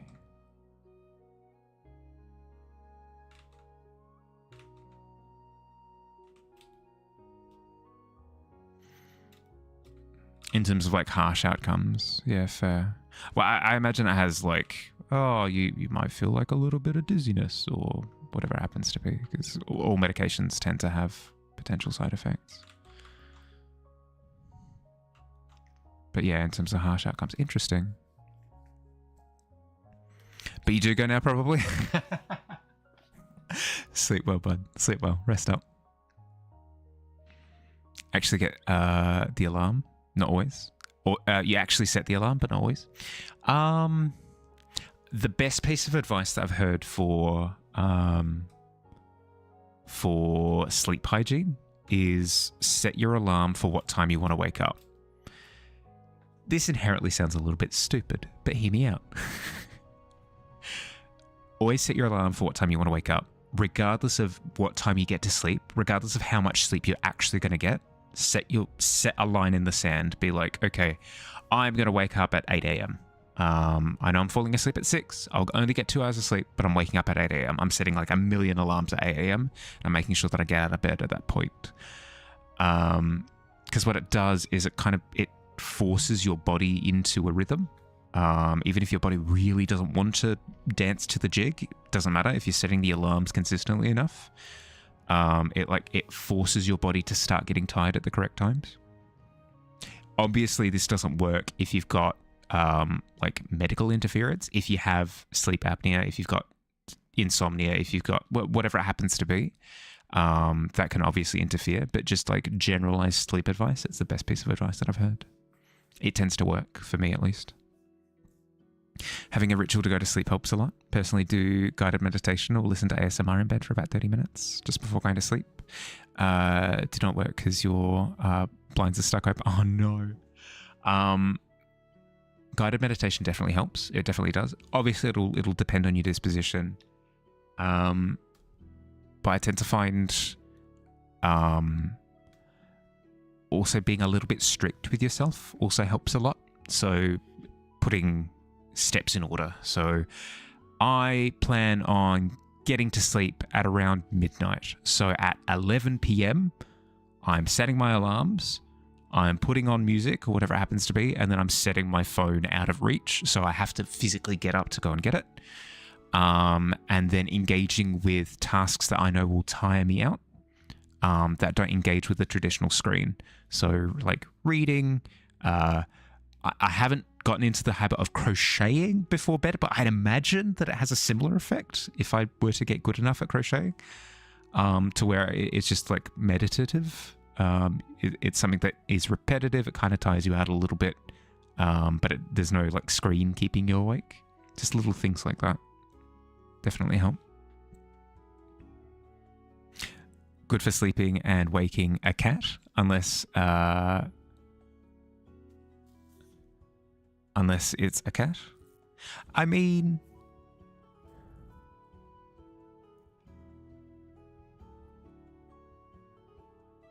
cats are not very helpful for for maintaining good sleep health, sleep hygiene. Literally, if I kept my sleep rhythm in line with my cat, I would be asleep 90% of the day. I say that, but my cat will consistently her internal clock is insane. She'll consistently come and yell at me if I'm not in bed by 12. So I say all of that, but then I'm immediately proven wrong.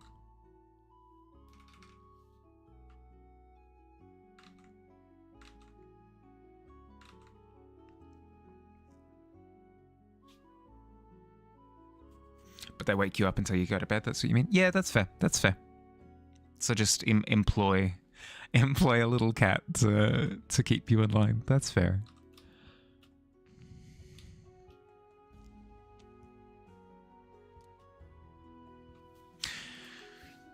How do I feel about the fibers? How do I feel about the fibers?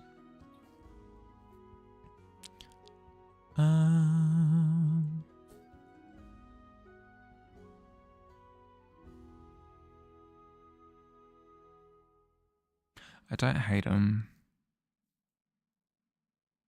The thing that I'm struggling to sync though is the fibers and the bone structure for the wings.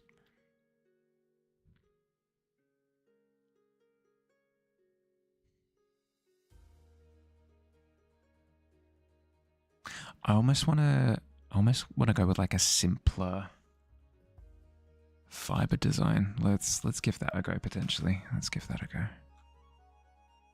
Oops.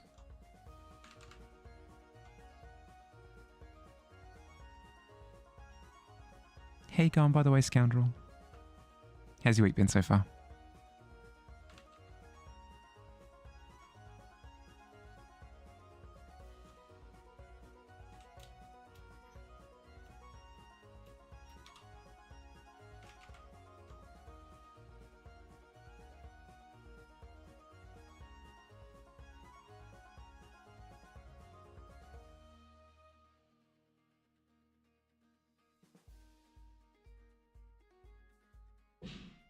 I've made a decision, by the way, as to how I feel. So there's an anime called Gachiakuta that I've spoken about a couple of times now. And last week I was kind of sitting on the fence as to why I didn't enjoy the previous episode. And I've come to the decision that it's not based on the voice acting, because the voice acting is fine. Because I did listen to the Japanese version as opposed to the English dub. Voice acting is not a problem. The pacing was freaking weird. Hopefully it was just for this last fight that happened in the anime. Hopefully it doesn't continue being the case that anytime the character fights with another character, the pacing goes all weird. But I've decided that was what irked me. Not much time for art though? Fair. No, fair enough.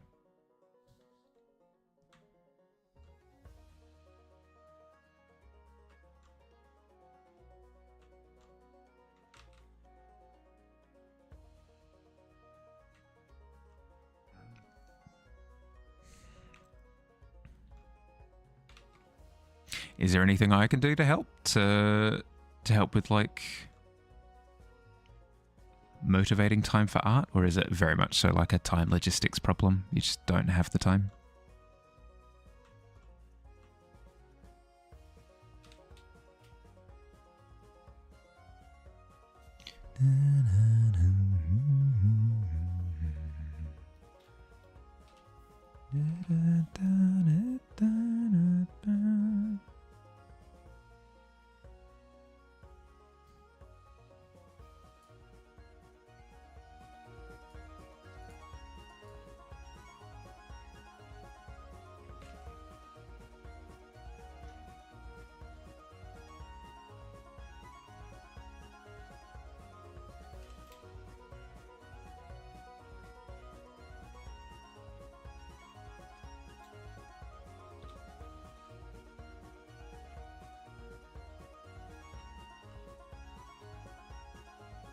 But yes, to elaborate on what I meant. So, quick synopsis. Gachiakuta is an anime about putting belief in something long enough to where it gains power. So, for example, if I have a wristwatch that I look after for years and years and years and years and has tons of sentimental value to me, the premise of this anime means that this wristwatch would gain a soul and then would be able to do stuff. Just had to take care of some random stuff. Many interruptions. Got stuff down outside. Fair. Outside productivity. Fair enough. But yes. So, with this premise, my wristwatch would gain abilities. It might be something along the lines of, I get time abilities, whatever it happens to be. And then the other theme, I suppose, is like being thrown away, right? So you've got this dichotomy between things being highly valued versus things that are treated like trash. That's kind of the entire premise of the series. And because it's a shonen, like a combat anime, it means that people use these items to fight, because of course they do. And the show's been really, really, really good so far, except for the last couple of episodes where it feels like you've got two people standing around talking about how crazy they are. And I hated it. I hated it with a fiery passion. Nothing irks me more than having somebody stand around saying, I'm crazy, I'm crazy, I'm crazy. And then you look at their track record, and not only have they not killed anyone, they've injured a whole bunch of people, but none of them have died. But also, they go out of their way to be incredibly succinct with their thoughts. They're incredibly lucid, like the whole time. I don't know. It irks me. It gives me so much of the, hey, I'm the Joker baby vibes that I can't take it seriously at all. This place they call The Outside. Not sure what you think of it yet. Yeah, no, fair. I've heard that The Outside is quite scary. Especially in Australia. We've seen all sorts of David Attenborough style documentaries on the 1,000,001 things that can kill me in this country.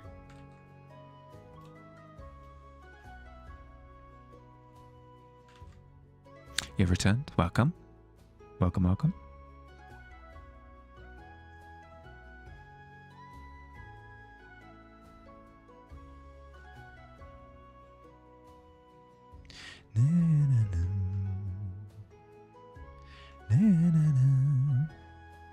Leave for class in 25 minutes. Oh, fair.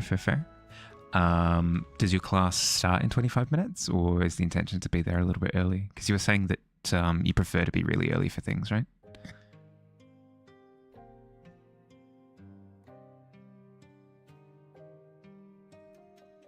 Class start at 1.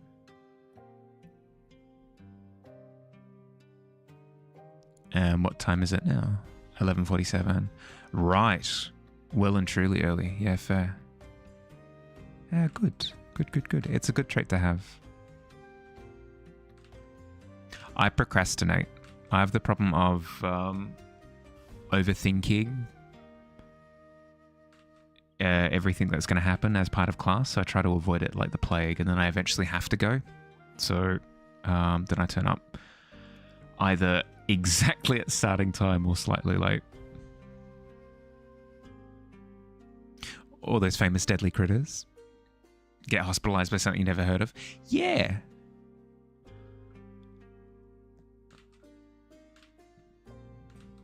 Well, that's the wonderful thing, is that it's not just one creature that you have to look out for.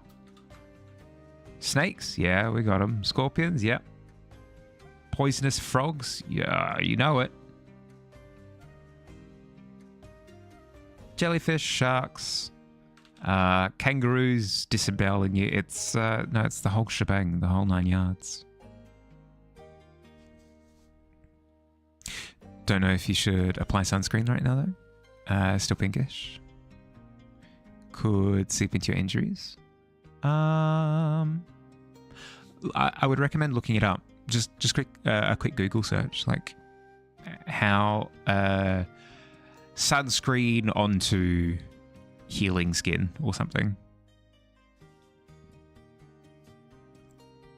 Poisonous freshwater fish. Got your beauty ones. How the heck? Poisonous freshwater fish. I can only think of things like lionfish and stonefish, which they're all seawater. Just when you think you're safe. That's what I'm saying. It's like I can't think of any freshwaters. It's recommended. Just be careful that it's not referring to healing skin when it comes to sunburns. But otherwise, yeah, follow the advice. Bull rout? Bull rout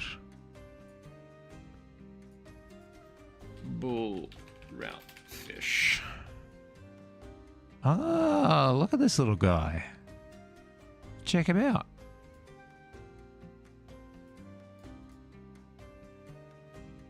Yeah, I mean that matches. Although it could use some more spines, I feel. Probably technically has it, but it looks like one of those fish from Dredge. If you've played the fishing horror indie game Dredge, definitely one of the corrupted fish.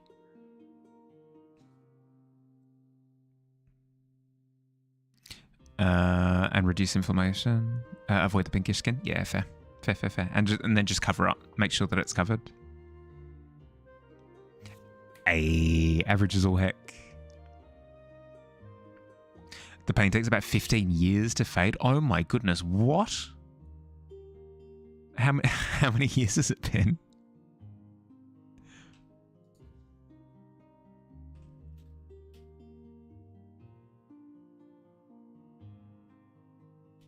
Sorry not to laugh. Could be gone in 15 years. Yeah, I mean, especially if you get eaten by a fish. Terrible way to go. It stops you. Yeah, good.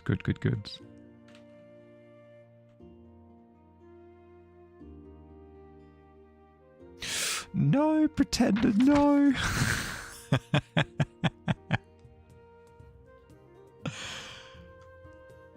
Deary dear. You pushed your luck one too many times.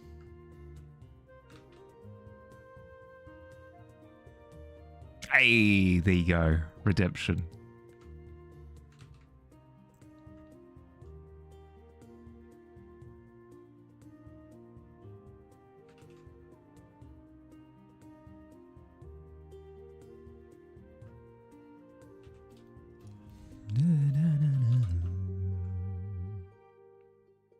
But yes, if you're heading off now, Pretender, good luck at class. Have fun. Saving your points for the 5-minute scribble, or do you have a particular image in mind?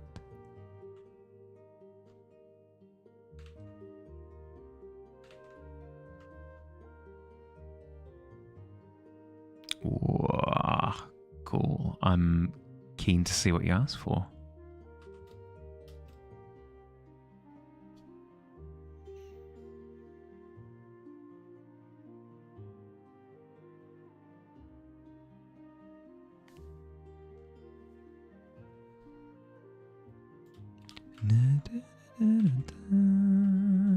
I think these creases are too overt.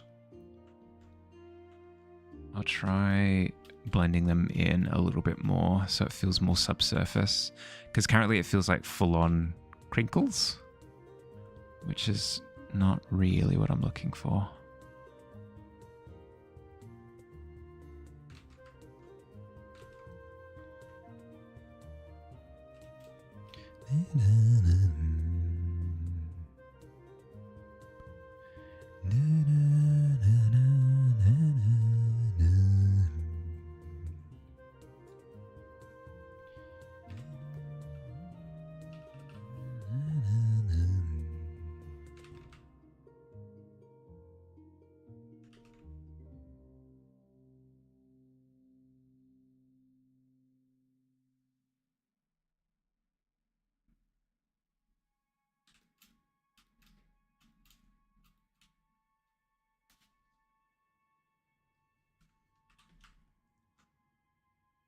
met someone else, you were both talking about the pain that you got.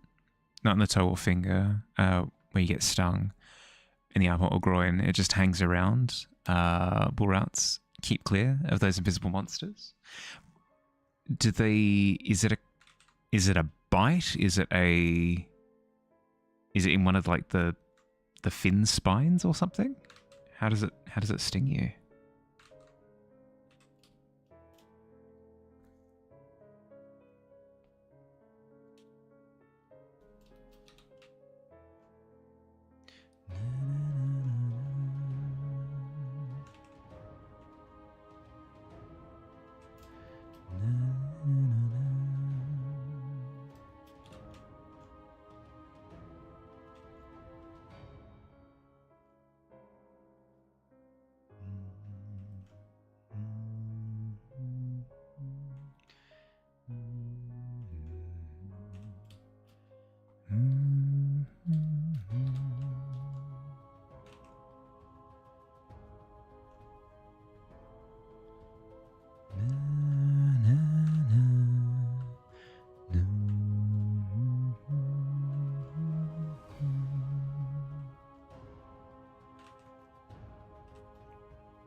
Sting with a spine really hurts at the time too, notoriously, you discovered.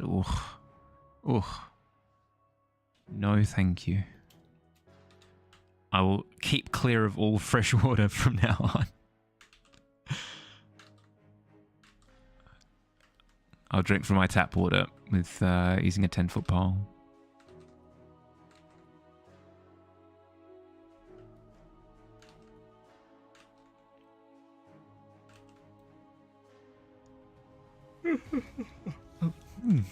Sorry for the yawning.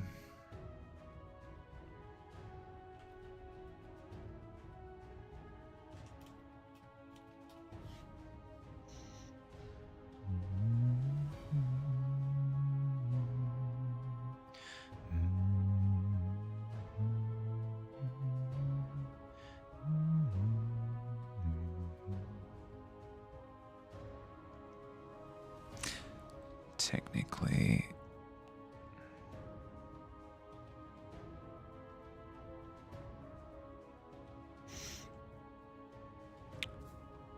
I think I need to commit to looking up a couple of more references at this point.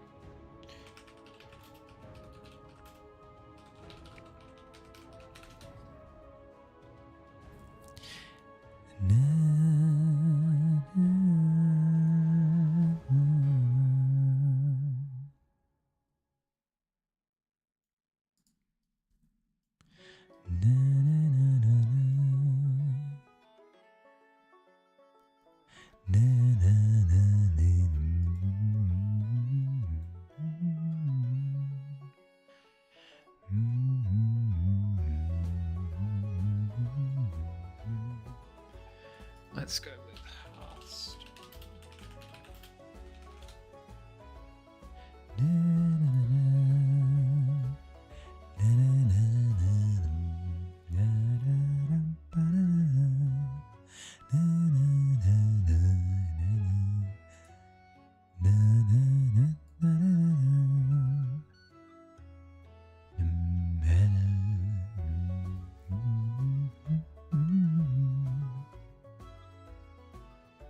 Interesting. Okay.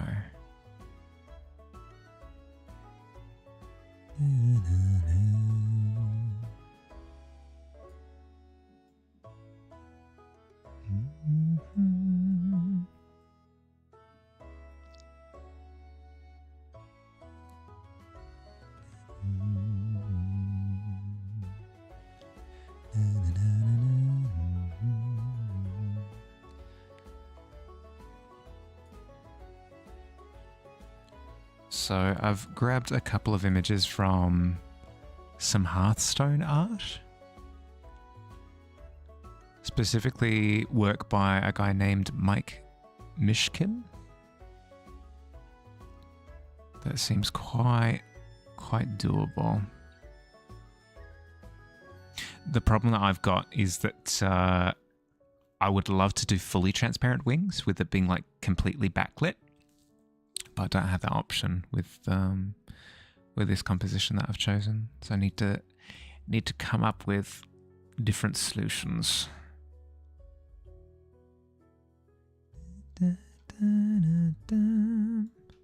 And I feel like this kind of look works quite well, where you can tell that the fibers of the wing are kind of different densities based on like blood that's present, like muscle fibers and that kind of thing. Could definitely work. Could definitely work.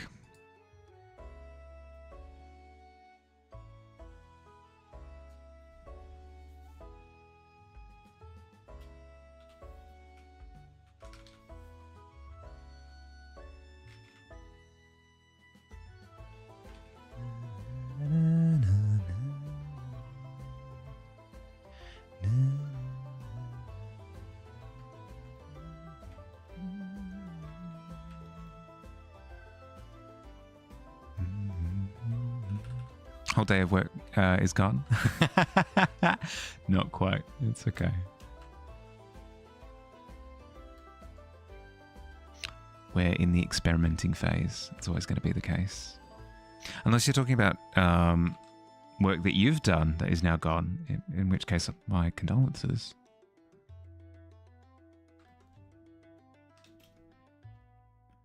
Na, na, na, na.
Bat wings are the best for this. It's a dragon, so that it's mammal. Yeah, yep.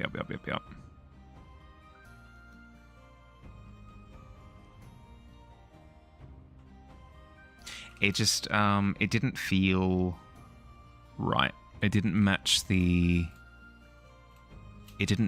textures in the rest of the piece, was the problem that I was having with it. So I think I need to go more smooth, leathery like this. I think we'll get a temperature check soon.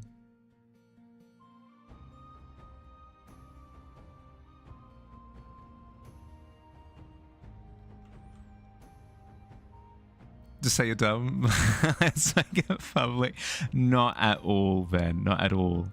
If I were a better artist, I could make it work.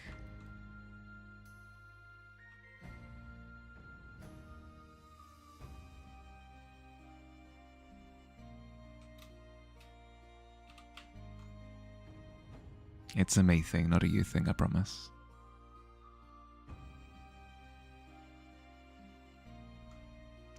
It's the children who are wrong. Yes.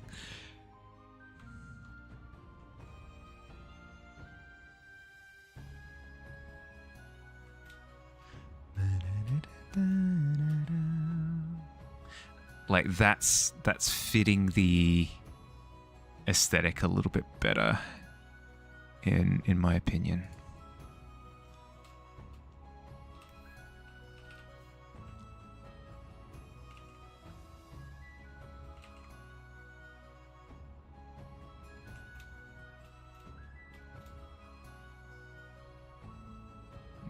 Mm-hmm.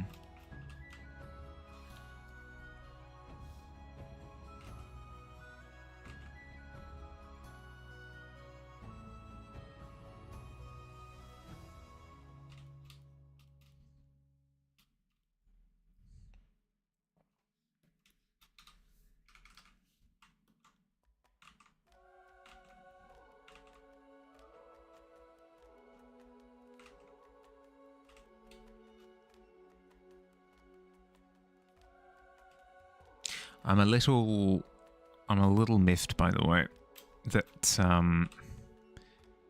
the price of Spotify went up again.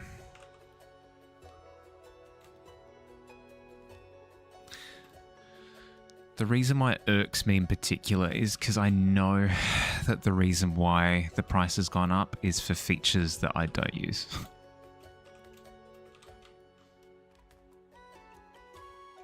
I would much prefer that, sorry, complaints coming out of nowhere, but it's on the brain. I prefer that they offered a subscription tier that provided these new features, so that if people wanted to switch to that, they could. But those who just want to keep using it for the reasons that they're using it and don't want to like adapt to new features that they're never going to use, stay at the same price point. But I know why they do it. It's just annoying. You listen to Spotify several hours a day across tons of genres, so you'll take the hit on that. No, if anything, I don't think they have. I think they're trying to maintain an upward trajectory on their profits, and it just so happens to be that they've kind of already hit the entire market. Like, it's not like they could advertise to more people. Everybody knows about Spotify, and it's either for you or not. So the only way that they can actually increase their intake of profit is by making it more expensive.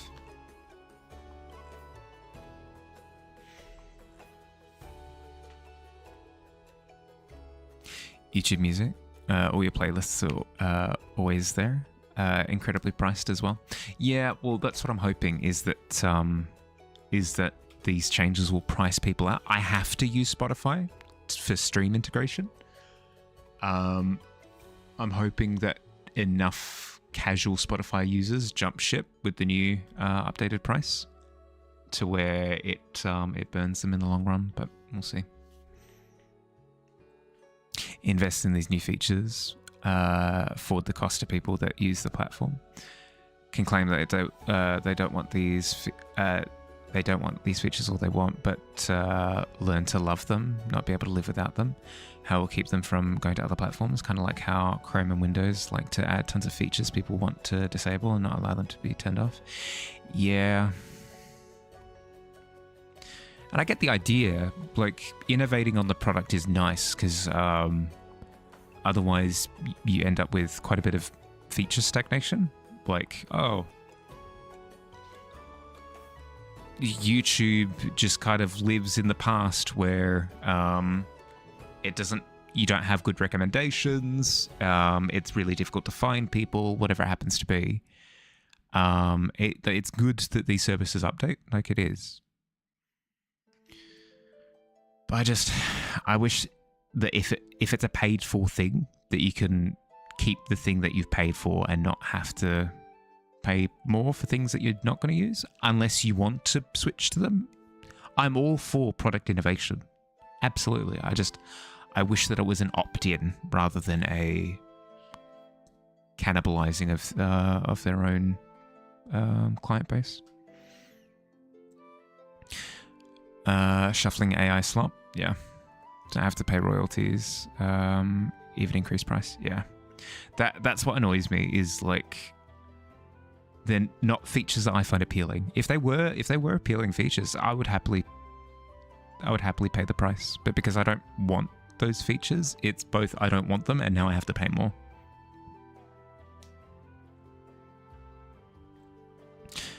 Areas that aren't the issues. YouTube, for example, just changed their UI on their videos. The play pause button looks mildly different. Totally solved discovery issues.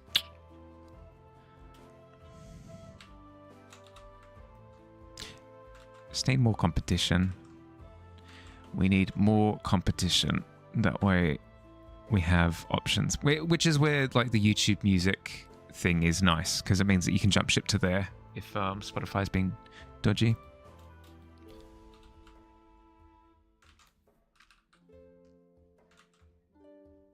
That is actually a good point. I'll have a look after stream to see if my music bot is compatible with YouTube Music, in which case I'll happily jump ship.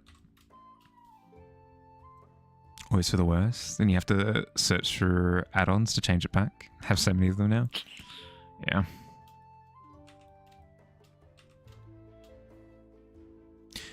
How big the large ranch cups are from Wingstop? How big we talking?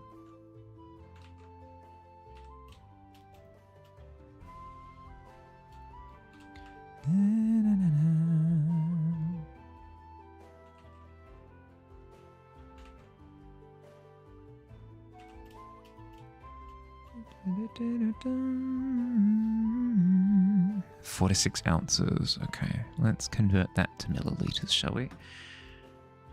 4 ounces to milliliters.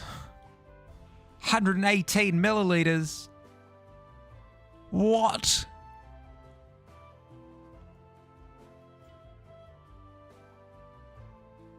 That's like half a master's milk like chocolate milk or something. That's insane. You ordered 2 because you thought it wouldn't be that big. Oh my goodness. Drowning in reg. Because you've spent so many countless hours tuning your dozens of playlists, hundreds of songs. The idea of starting over on another platform makes you want to just go deaf instead because it's easier. I mean, the way that I would go about it would be go through in one-to-one. At least with my important playlists. Just be like, yep, this one. Add them all. Really good round. Was not anticipating that. Actually, no, that's a good point. Good for survival scenarios. Now you've got extra ranch.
It's not the thought of missing a song or not having the same playlist. Exact thing I've just described. Having to go one for one for thousands of songs to recreate it all.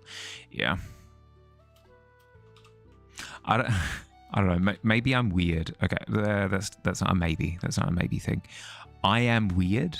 I don't have an issue with going through and doing diligent, monotonous work like that.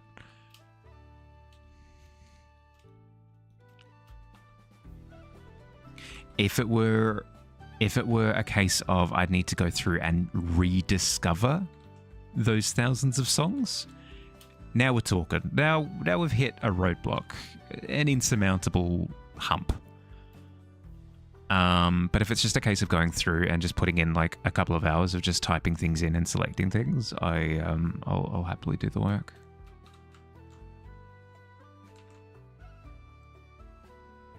Must see the ranch cups? Oh, let's have a look. Oh my god. They're literally the cups that you put ice cream scoops into. That's insane. What? Absolute insanity.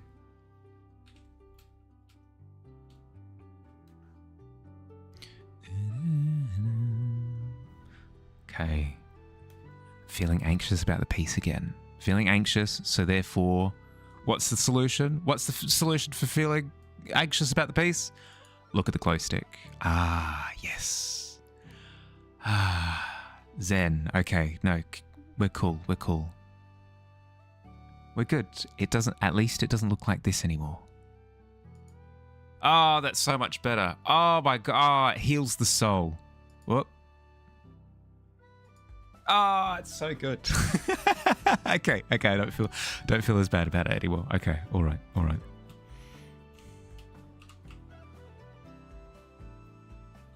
You'd rather pay the higher price than do all that? Oh no.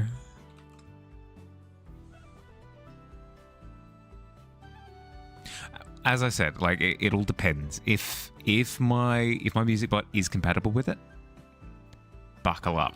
It's time to resort out my music.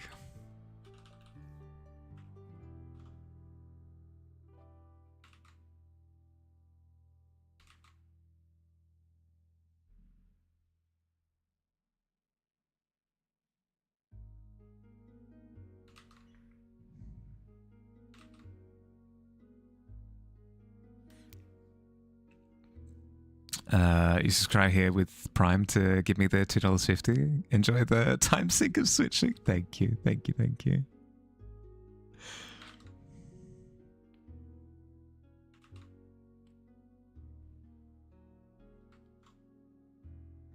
Like, don't get me wrong, with the support of everyone, I could probably just go, yeah, you know what, is what it is. I'll eat the extra cost.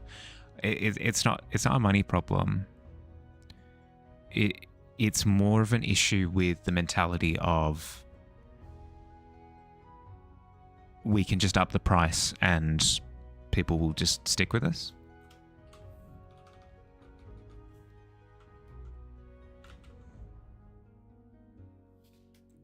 You will eat all this ranch. It's a gargantuan task, but you shall prevail. I believe in you. You got this. My recommendation is that you eat whatever ranch that you feel like eating and then put the rest in the fridge for later. Just because, my body wouldn't be able to digest all that ranch. Do what you got to do, though. You must use the air fryer. Yeah, please, by all means, Godspeed.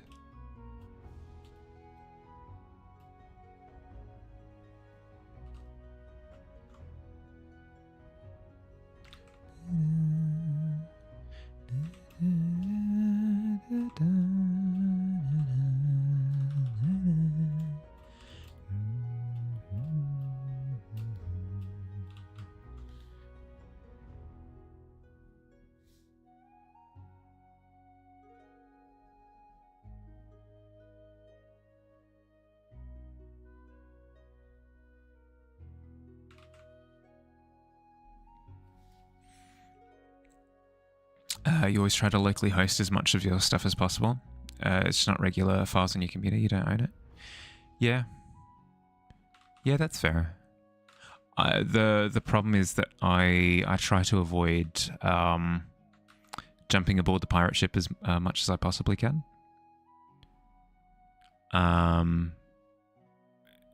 And with streaming services, it feels fine enough. Like, I'll go and physically buy albums of things that I really, really enjoy. Like, I bought the full double album of the Kingdom Hearts 1 and 2 soundtracks. I bought that. I bought the album for Octopath Traveler, the first game. Like, soundtracks that I really, really, really love, I'll go and buy. But for the rest of music, I enjoy it, but not to the point where I really require owning it.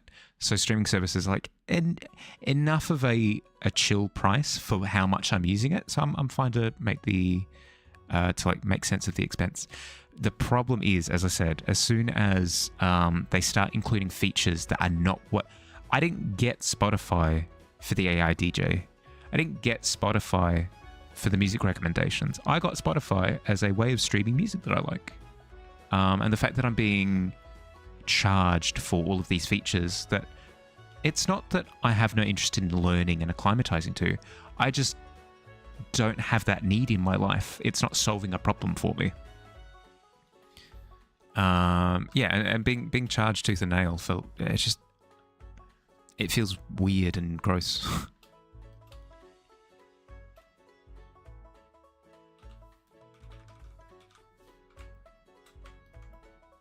Give me a standard Spotify subscription for like $10 or whatever. And then, have the premium, like, ultra deluxe service where it's like DJ, music recommendation, RGB, comes to your house and gives you cake on a regular occurrence. Like, whatever features you want to shove into that, do that. Charge $20 for that, whatever. But just like play music, I prefer that to be a simple subscription. I don't see the benefit of all the bells and whistles.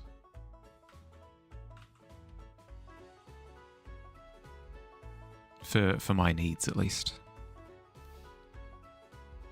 Put the ranch in a non-transparent water bottle.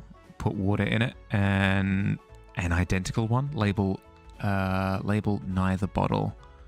Whenever you want water, just scramble them and drink a few ounces. Be done with your ranch in no time. Dearie dear. Let's play ranch or water. Contestant 1. Is this ranch or water? That's ranch. That's right. Correct. That is ranch. Contestant 2. Is this ranch or water? I can see through that. That's water. Correct. That is water. Contestant number 3. Is this ranch or water? I can also see through that. That is water. Incorrect. We have tricked you, contestant 3. That is transparent ranch.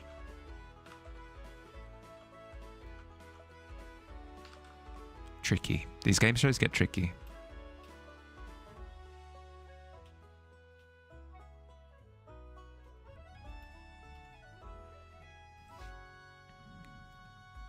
You get a couple of job offers from Limbo now and again. Not quite hell quality, but you're working on your qualifications, so maybe someday. Limbo? As in the place between life and death?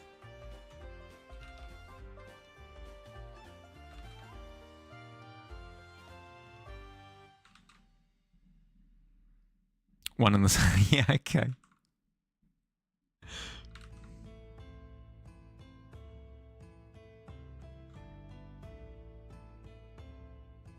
I'm not too accustomed to a lot of brands and stuff. So legitimately there have been occurrences of like, oh yeah, Limbo. It's like, oh, okay. As in the concept? No. The computing company. Oh, okay. I wasn't aware that a Limbo existed.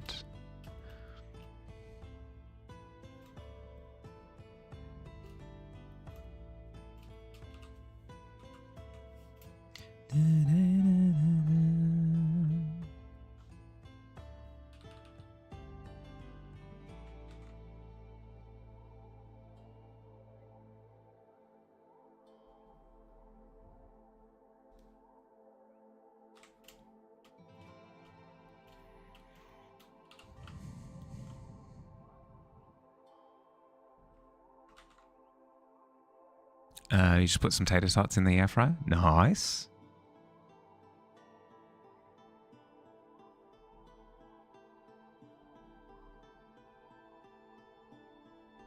I'm such a cop-out. I'll think to myself like, you know what? I haven't gotten tater tots for myself. I'm being really healthy at the moment. But then there's specifically a burger place that does... They're tater tots. They're called potato gems here in Australia, but they're tater tots. There's a burger place that specifically does potato gems, and I go there after I go rock climbing, and I revel. I roll around on the ground. I go, yes, delicious. And then I resume my high and mighty, like, I haven't bought tater tots again today. Well done, me. Hypocrite. Absolute hypocrite I am.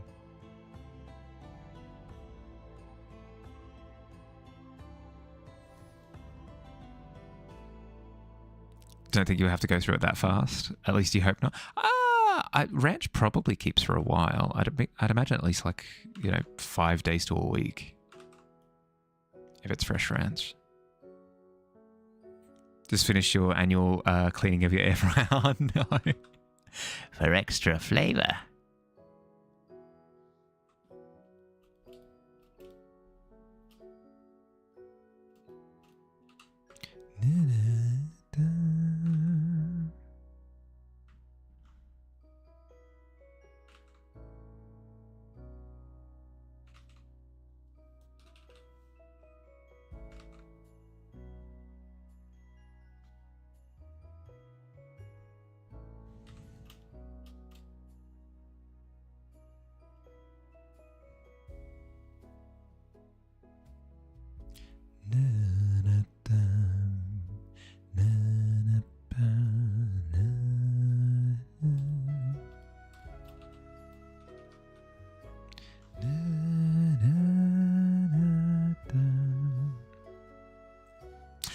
If I've seen the US version of The Office, there's a bit like that with a girl making hot dogs in the same water, so they taste better every...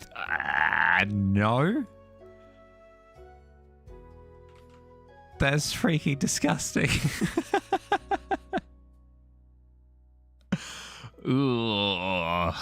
Nope. Yeah, I agree. Les, I completely agree. To be fair, I think that's the point.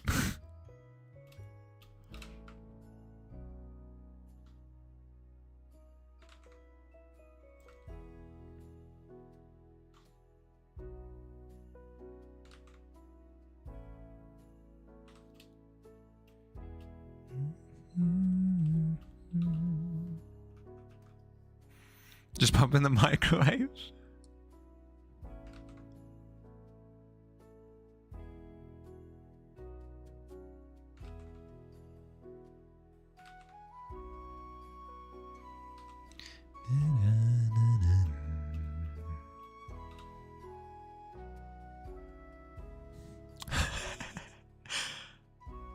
I'd imagine that they would, yeah, because they are sealed casings. If you put them in the microwave, you'd probably have to pierce the skid a few times with a fork or something. Common sense tells me that much.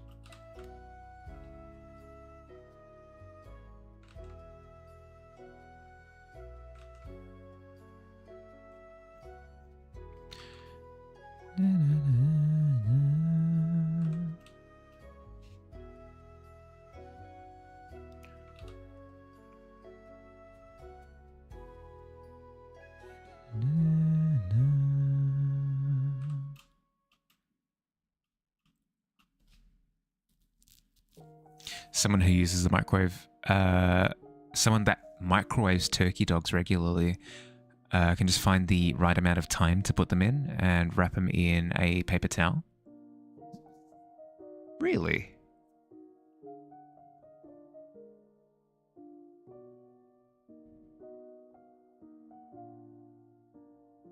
I'm imagining you saying that with confidence, and then we have a look at what one of your turkey dogs looks like, and it's exploded many times over, and it's gruel just coating the inside of the microwave. Ah, perfectly done. Perfectly cooked. Ready for consumption.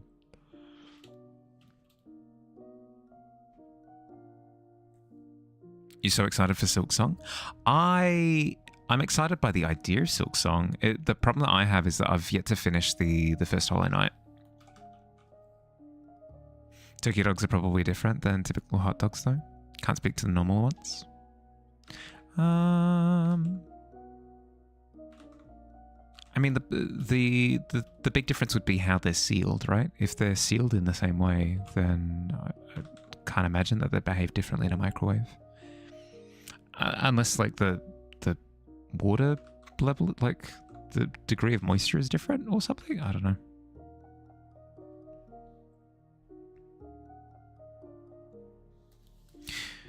Whenever your dad microwaves a sausage, it screams when it's time to take it out. Well, it's nice and helpful, like a kettle. I wonder when the hot dogs will be done. Help. That'll be them now.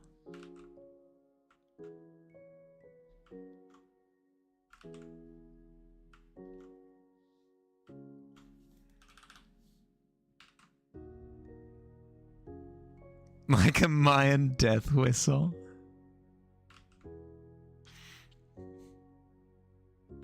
No wonder I keep finding ceramics in my microwave.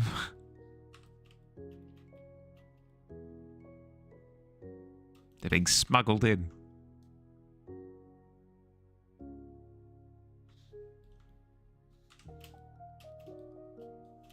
Na, na, na, na, na, na.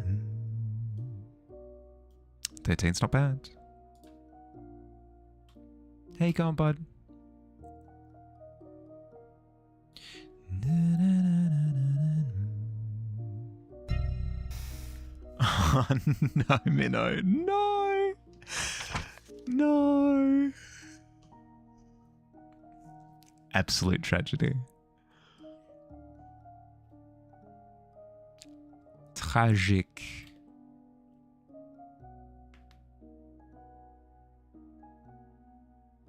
Decent? Oh, good to hear, good to hear. How's the bid for the typewriter?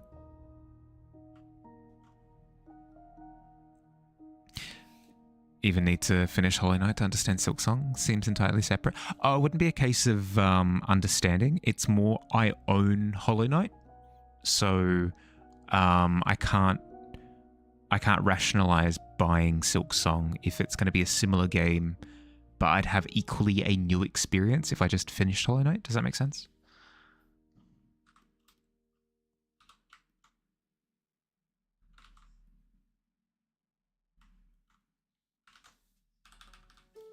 Like if I'm looking to play a fun Metroidvania where it takes place underground and you're a bug and you've got a little sword,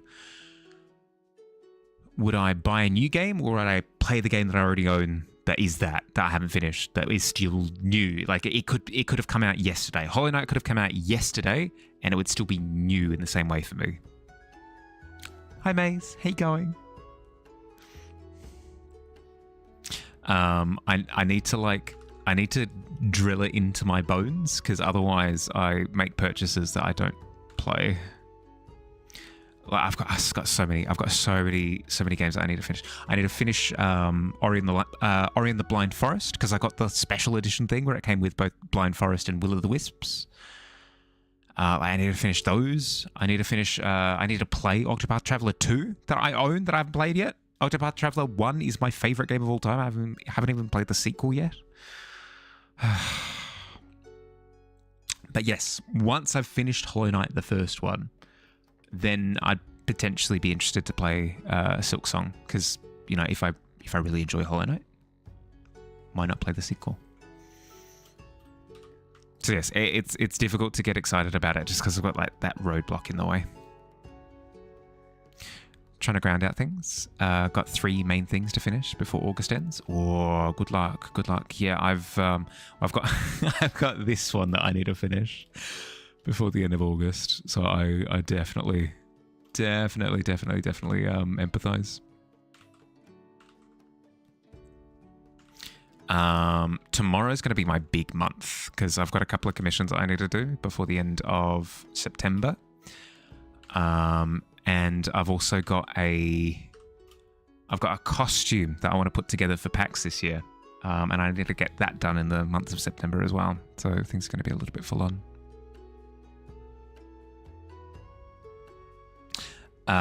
One game you guys won't let me not play. Yeah, I've got it. I've got it in the library. I literally can't. I don't have an excuse. I have to play it as soon as I die to the Elite Four. It's immediately on the menu. You got one typewriter. It's now at your friend's. He'll send it along this weekend, leading an auction that ends tomorrow. That you're hopeful no one else will bid on, and then you've got like 3 other auctions of various levels of hope no one goes into bidding war with you. Oh no. I mean, hey, if you get that degree of enjoyment from your typewriters, who am I to disagree with your choices? How am I? Yeah, good. I'm good. A lot better today. Got your dragon, Giro's model. And you wanted to see if you can't squeeze a couple of comic pages. Ooh. Next month is pretty scheduled too. Yeah. It's the worst when you can see it upcoming like a tsunami. Brace for impact.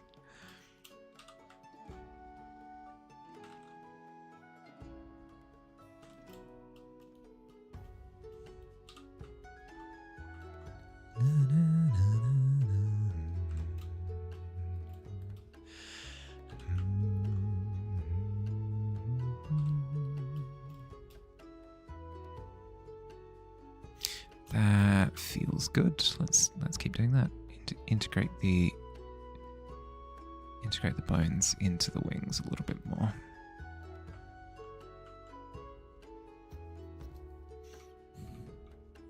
So excited. Game is comedy gold. I'm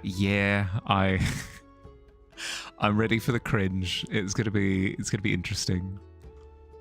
Because I've heard so much about it. I've never played it before. I've seen little cutscenes here and there. I'm not entirely sure if my body is prepared, but we'll find out soon enough. Across the globe, be fun to get in some gaming with me and my pals someday. Get a tattoo in New Zealand at some point. Be in my neck of the woods. Yeah, potentially. Yeah, for sure. It's the one good thing about us being in the digital era nowadays is that even when people are over one end of the pond, we can play online games together. But that is an option if you've got online games that you play. You're excited? Hopefully the heat is starting to die down. Can really get some things done. Love staying busy with art. Yeah, no, it is definitely a good problem to have if you've got a whole bunch of creative projects in the works. For sure. It only becomes problematic when it gets like job-y, I suppose is the best way of putting it. Like if it's a really important commission and then it gets super duper stressful. Like I had a book cover illustration commission last year that was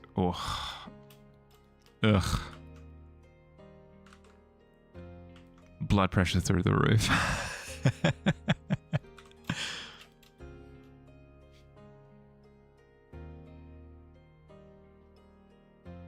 And you have plans. Ooh, plans. One of your friends, the one ending tomorrow, really fun. 2 of the others are currently so cheap, can't help yourself. And the one you're interested with, all the fun nicknames coming with it. Ooh. As in, like, it's super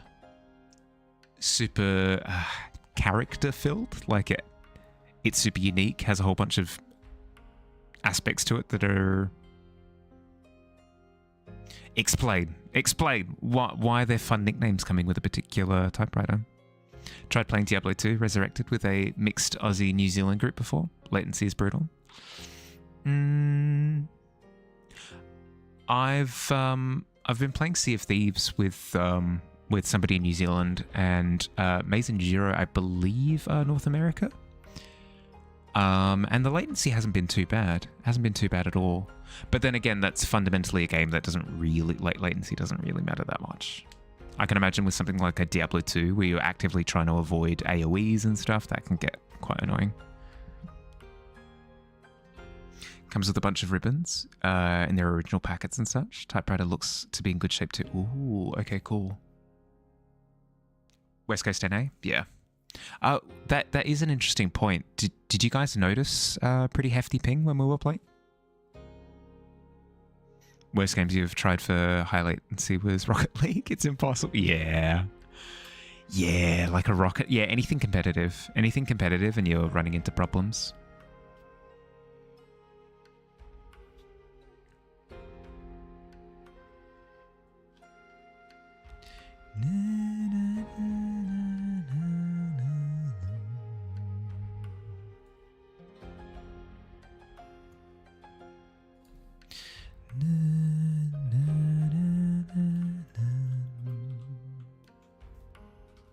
Let's try this. Let's try this. I'm going to try doing a flare of almost like a halo effect of desaturation where the wing interacts with the body, and then I'm going to try bumping up the vibrancy of the body a little bit to see if I can bring it forward and push the wing back. Hyping Rocket League. Been there, done that. Don't want to do that again. Yeah. I've gotten hyping in Overwatch before, and like, oh, no. Solid no. Especially in first-person shooters, it can be tilt-inducing. But yeah, just general rule of thumb, if it's a competitive game, high latency is not the play. You didn't, but half your time was consumed by exploring and fixing holes. Didn't have any real problems though. Well, that's kind of what I mean. Yeah, is that like Sea of Thieves is more? Is it as competitive? Unless we were literally going into like PvP queues with the hourglass, I don't think hyping would be an issue.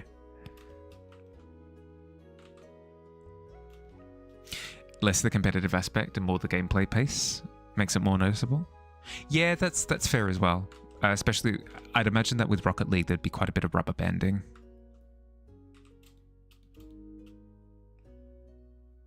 With how quickly.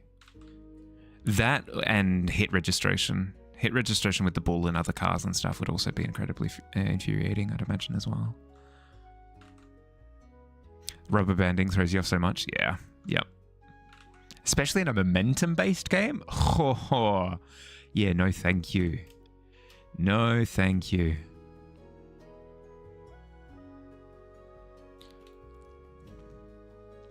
Okay, desaturation flare around there, and then let's see if I can bump up the saturation here.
Tesla's ranch has been bugging you for days. Had it on Saturday. No one else liked it.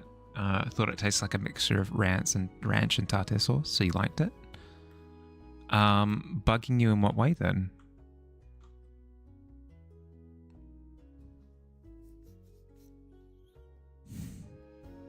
It's dill. Ah, right. Right, so it's been bugging you trying to discern why the flavour was different. Yeah, okay, fair.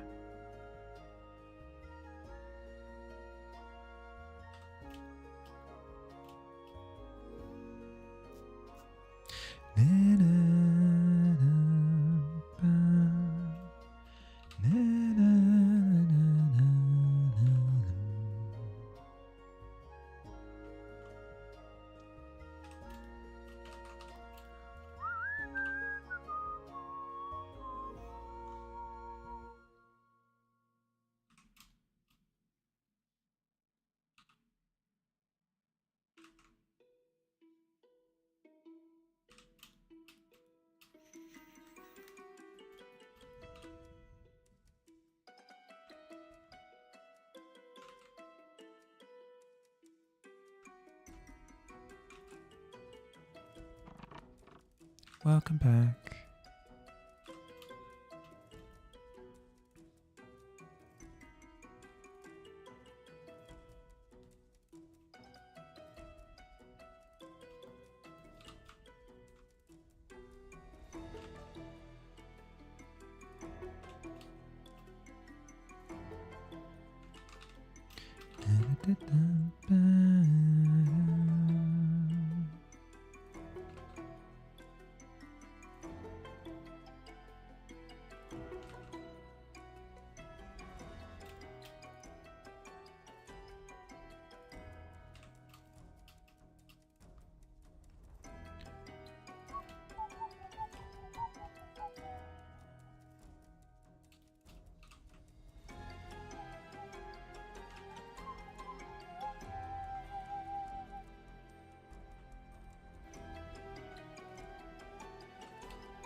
Only realised it when you saw the things plain as day in the ranch, little strands of the pickle herb.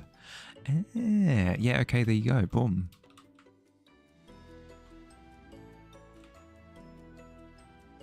Well, now you know.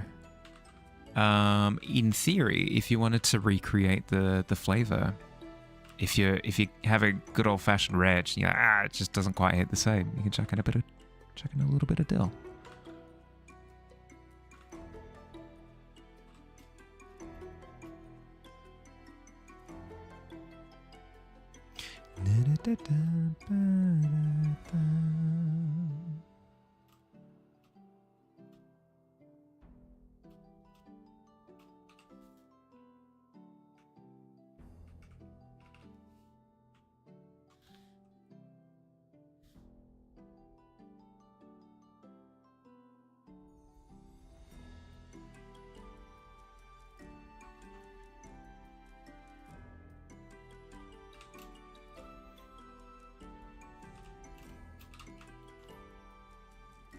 Don't think you'll need to recreate it anytime soon. True. True. With your newfound ranch deposits.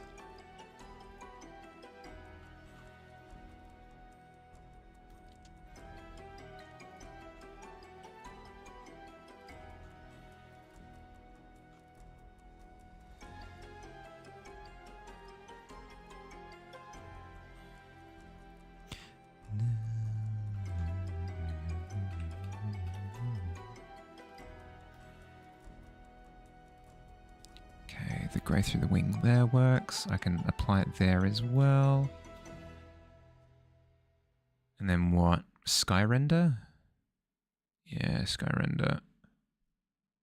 I should go through and create some of that fibrous look on this wing as well, though. Before I move on.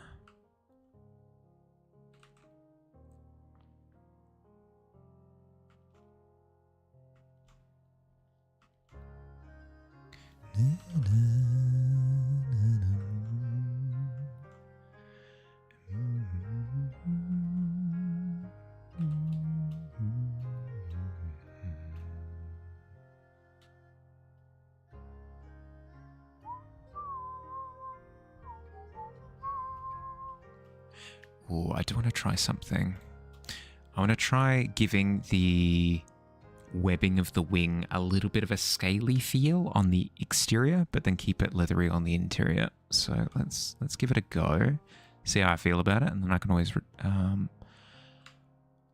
back off if I don't like the look. Wing scales. I'm not going to sit here rendering individual scales. It'll just be a gritty look.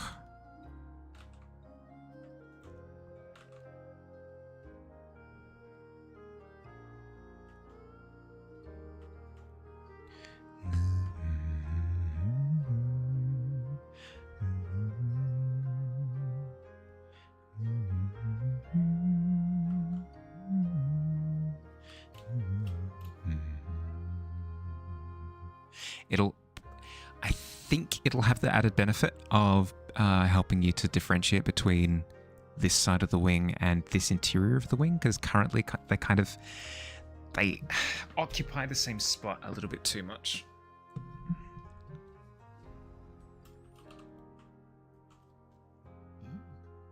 Pardon me?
I've been getting this issue. Story time. I've been getting this issue with my headphones lately, where they've been digging into my glasses stems. Yeah, I guess glasses stems. They've been pressing them into my head to the point where I've become one with my glasses. I've absorbed them into to the point where it becomes irritated. Quite uncomfortable. I'm gonna consider, I think, running with earbuds potentially, at least just for stream, because that would cut out 4 hours every day of head press, shove glasses into scalp compression. I've seen other streamers do it as well. It shouldn't be an issue.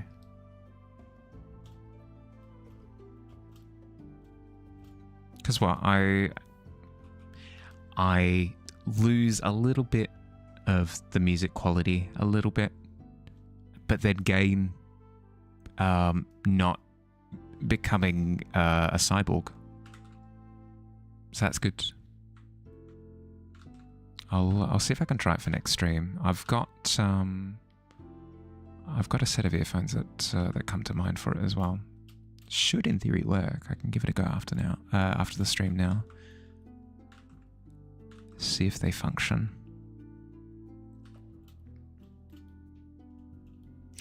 Another added benefit is I've been looking to replace my Yeti microphone because the audio jack isn't, like the audio port isn't working as well. But if it's an earphone jack, it'd be less straining, I think, because it won't be as heavy. The cable for my headphones it's quite chunky.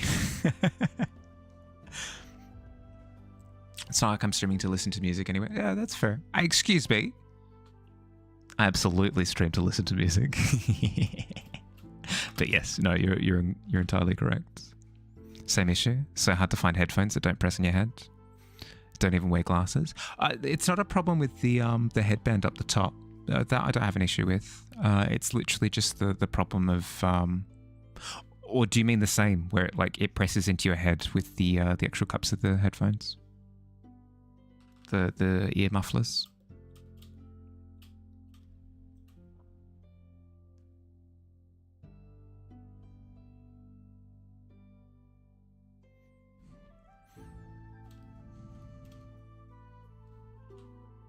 The actual cups, yeah, okay. Weird. Like if I were to take off my glasses, ooh, I'm blind. I mean, it still feels irritated because that part of my head is just sore now. But like I could very comfortably just sit here with them on for hours and hours and hours and hours and hours. It's just because this part of my glasses actually like curves in and presses against my skin for obvious reasons to keep my glasses on, but still.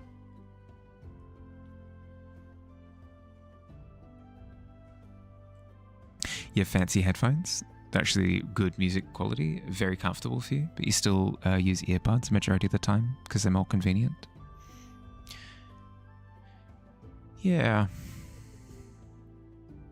It'll be, yeah, I'll give it a go after stream. I'll see if I can get the earphones, the earbuds hooked up and see if they work with everything. If they do, it might be something that I use moving forward. I can always use my headphones sparingly throughout the day for like video games and listening to music while I work and stuff. And then for stream, as I said, like it cuts out 4 hours per day, per week. Which should hopefully lead to my head not getting smashed.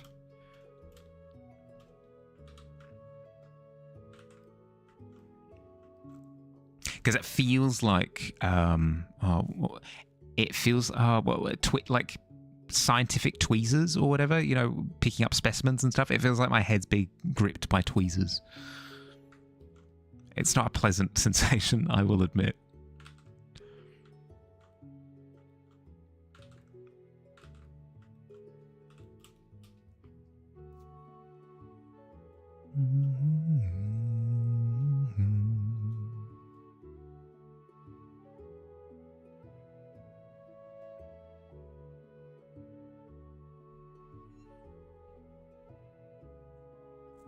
You're so excited? For what?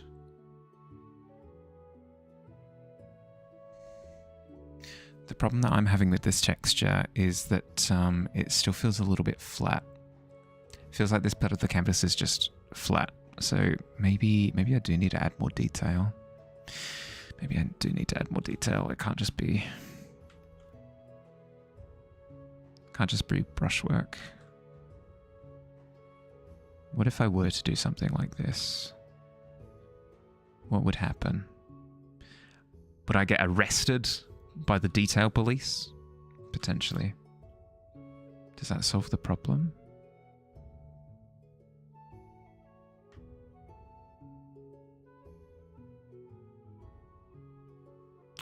Or is it a tone thing? Game you play just got announced. The next update looks awesome. So sick. Ooh, which game? If you don't mind sharing. This one telling me about before. Guild battles being improved with the the cookie one. Yeah, cool. Being improved with the addition of a jack of all trades character. Ah, cool.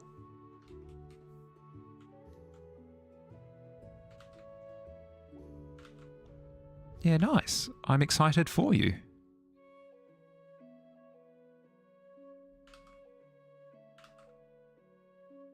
It's always, I don't know. Does anyone else have this problem where if something gets announced for a game, but you know other people aren't interested in the game, you get this problem where all of the excitement kind of gets bottled up, and you don't really have anything to do with it. You're like, who do I get excited about this with? And then you'll sit down with a couple of friends and you'll be like, listen here.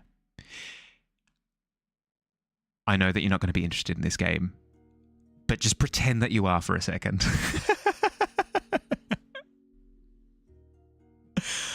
My poor friends. My poor friends. I finished adding some retroactive legendary costumes for previous updates. Oh, nice. Everybody knows that the cosmetics in these games are like the actual end game. Bosses, no. Raids, no. Doesn't matter. Costumes.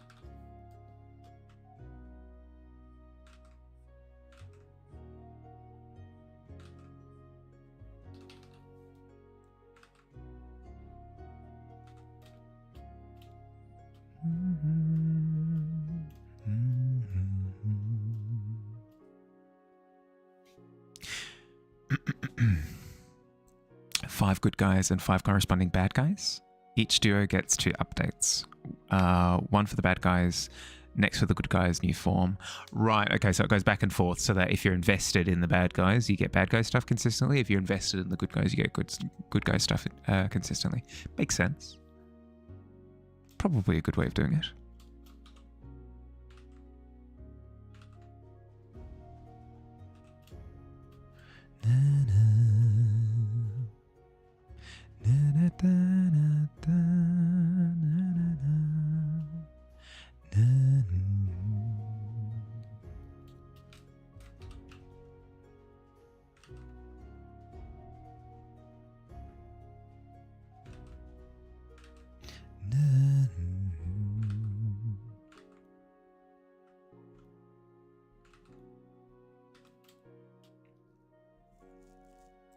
On the third duo, they started releasing legendary costumes for both of them in the second update, and they're awesome.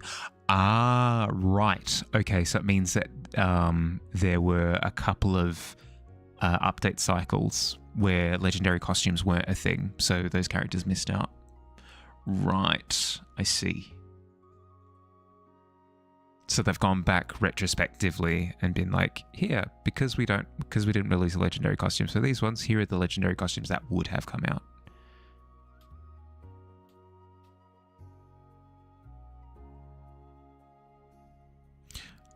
Left the first 2 to it. Yeah. Yep.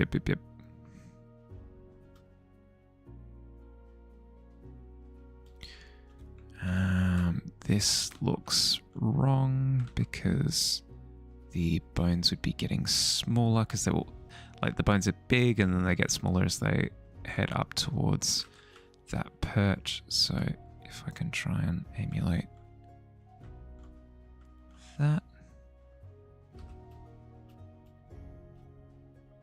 Looks a little bit better. A bit darker than my liking. So let's go through and lighten those bones. You got pretty light bones now that I think about it. Yes. Yes, I do. Okay.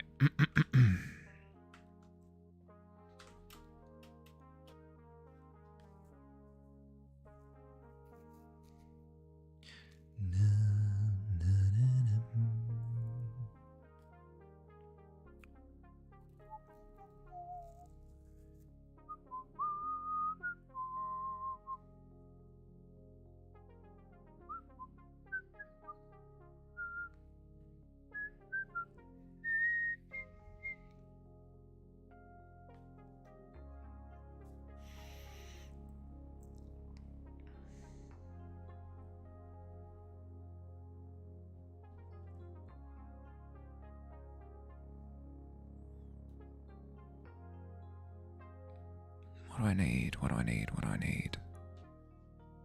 Maybe a little bit more orange in the claw here.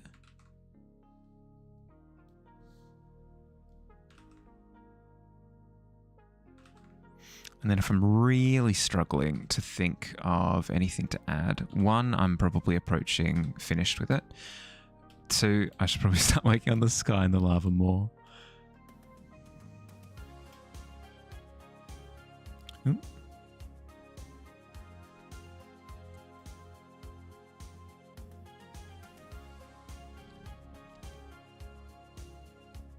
It's always the dragon render that makes me feel uneasy. Let's work on the sky for a bit. Can always come back to the dragon.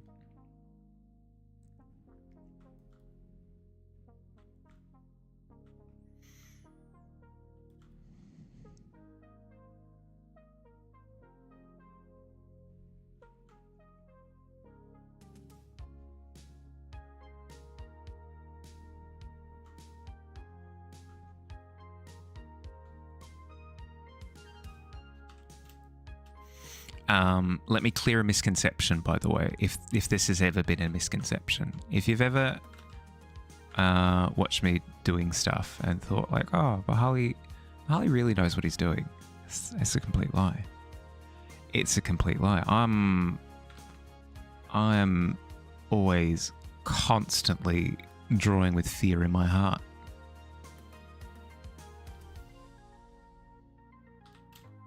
I have no idea what I'm doing at any point in time.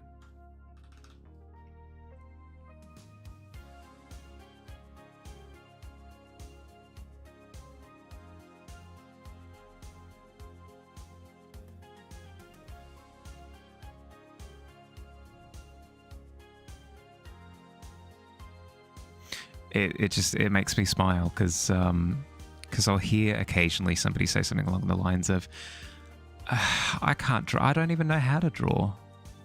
And my immediate thought is, yeah, well, neither do I. So freaking true, though.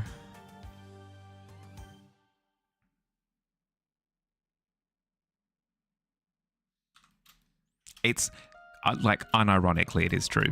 I'll explain it like this. So, if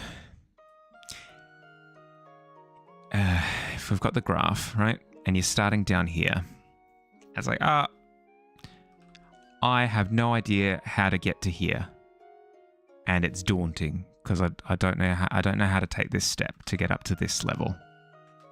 I've got no idea how to draw. I don't know how to take this step. Yeah, it is daunting. It is scary, and it takes a lot of work. And you eventually get up to there, and it feels really gratifying when you do. You need to make sure to like revel in the fact that you hit that plateau, but like it feels satisfying.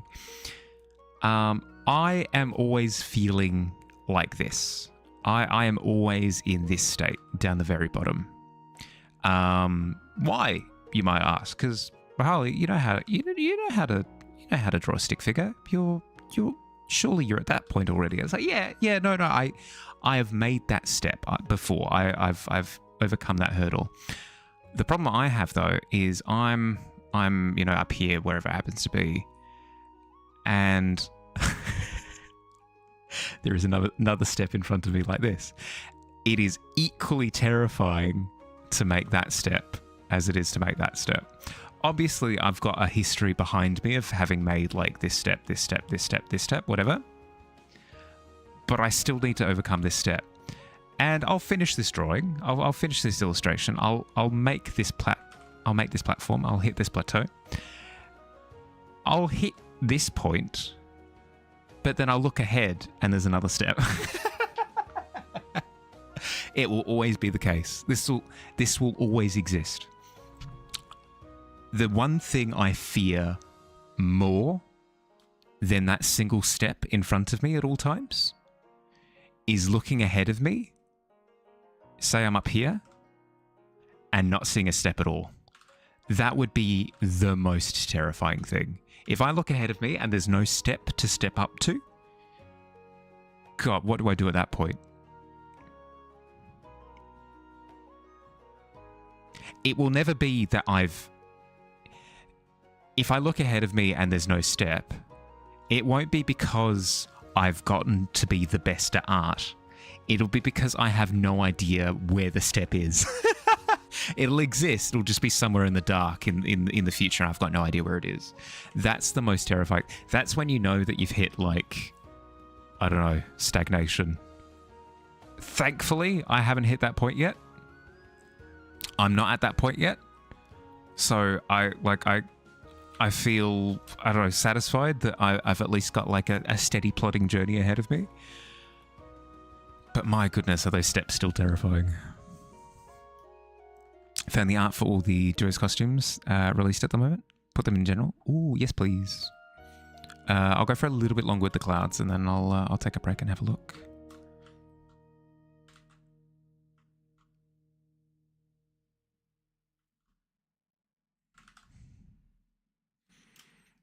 But yes, for anybody who jumps into chat and they're like, I don't know how to draw and therefore I don't draw. My immediate response is like, I feel you. Like, I get it. I understand how much of a hurdle it is that you see in front of you, because I have a similar hurdle in front of me at all times. It's freaking terrifying, but also kind of exhilarating when you topple it.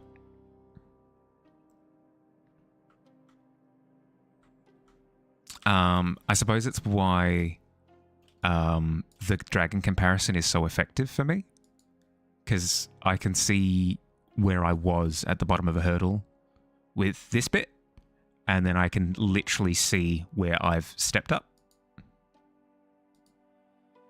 So it means that even though I'm at this point and I'm looking at another hurdle, I at least have proof that I stepped up the previous hurdle. I don't know. Satisfying. You feel... Sorry, Dust. Sorry, bud. You get out of the unknown feeling by doing something new. Yeah, just like pushing into... Yeah, when you feel that plateau, pushing into a new area, for sure. And then you can take the lessons learned from that new area and apply them to the previous one. 100%. Drawing is a myth. No one draws. Art just exists. Yeah, that's fair. In terms of mediums, yeah. Could try a new medium or start. Yeah. Yep. And just to stress it, it's never that you've hit the top. It's never that you've hit like, I have hit the best at art. It is always like you've just hit like a cognitive dead end. You need to break yourself out of that box, see different avenues, see different methods, and then bring them back to that original style and start applying them, and then you can start growing again.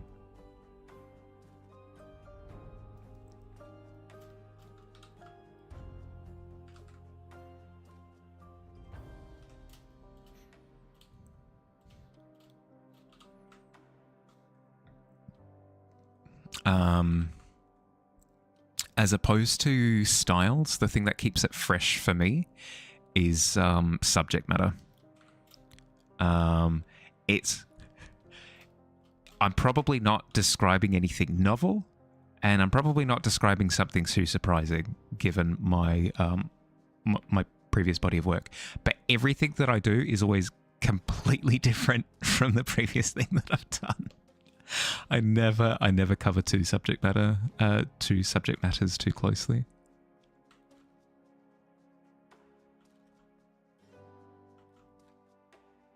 Always completely different. The one downside to that approach, though, is that I never feel confident. It always feels fresh, but I never feel confident.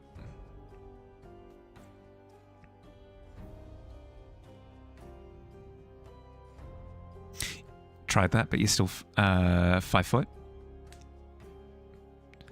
What do you mean? Tried which?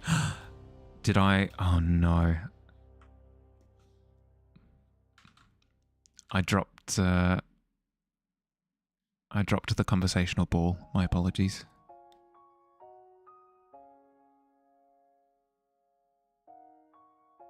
Ads. In the Lord's year of 2025, you deign ads necessary. Okay, thanks for the heads up, Tavern. Break out of the box to cry. I can't break out of the box. I can't reach the edge. Frick.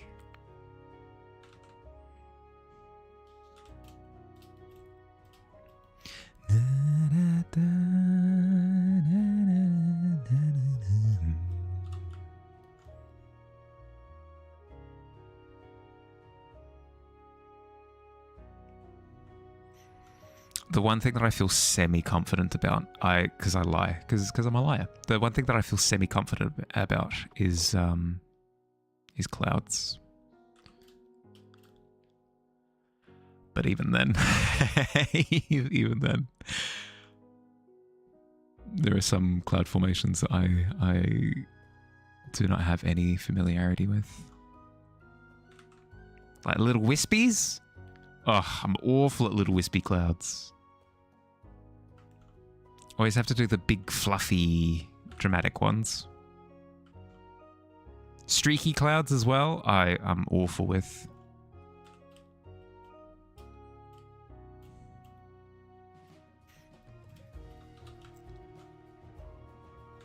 big voluminous statement clouds like these, a little bit easier to tackle.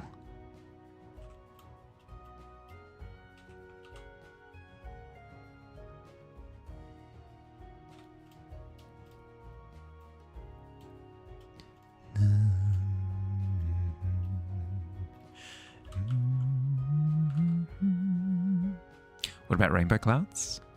Have I done rainbow clouds? I'm working on like kind of rainbow clouds with the Pride Moth.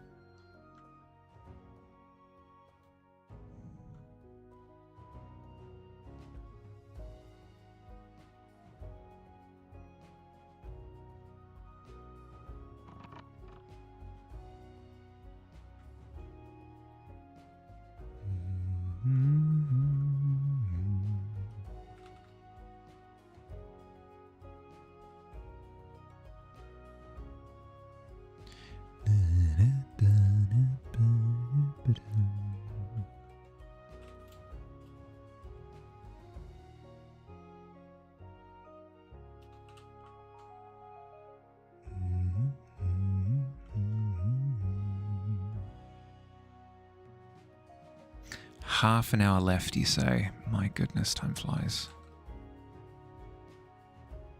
Recently imported all your photos from your phone to your computer. Damn, you got some nice cloud pics. You do. It always happy to have more. If you have any in the bank that you're keen to share, happily receive more.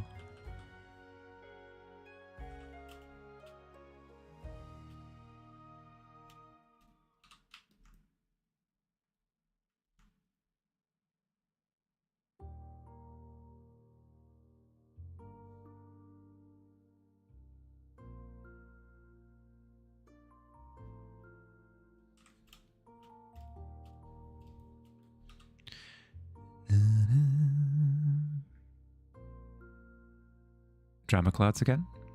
Oh, yes, please. I love a dramatic cloud. I just said that I enjoy dramatic clouds.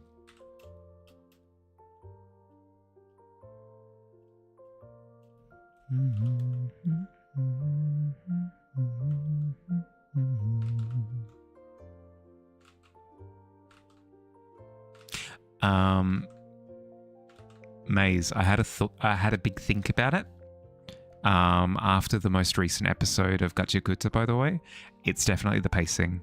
It's not the voice acting. I went back and listened to the Japanese voice acting for the episodes, and it's definitely the pacing of the fight.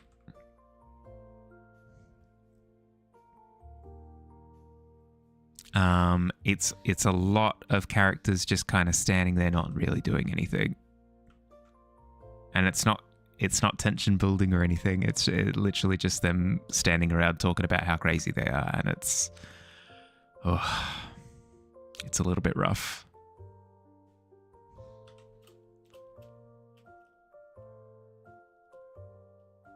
Don't get me wrong, like I'm really enjoying the series, but I'm hoping that it's not a problem with every fight that they pace it poorly.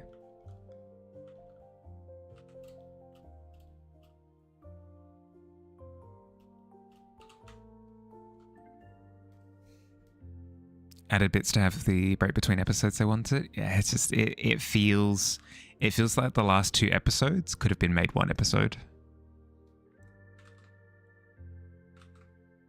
With like really tight pacing, and like keeping up the momentum of the encounter and like building that high tension.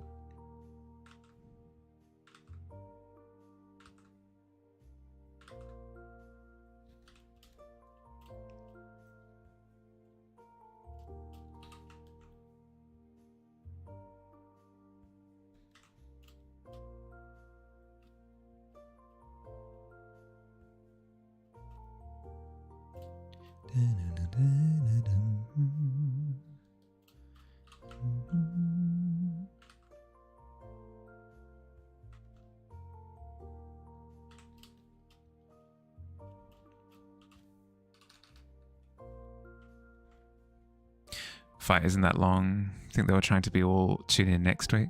Haven't seen the most recent episode either. I won't say anything then. I won't say anything. Don't worry about it. You'll tell me what you think. Give it a watch when you do, and let me know if you agree.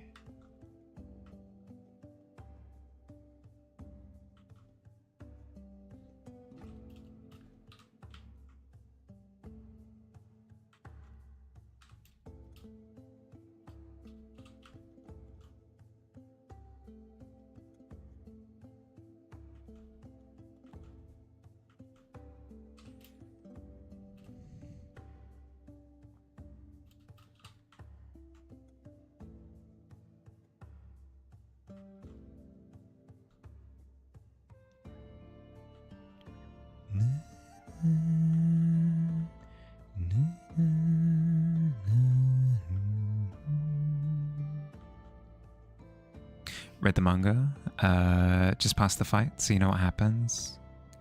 Going the same way as the manga, just with extra bits. Yeah, it felt as though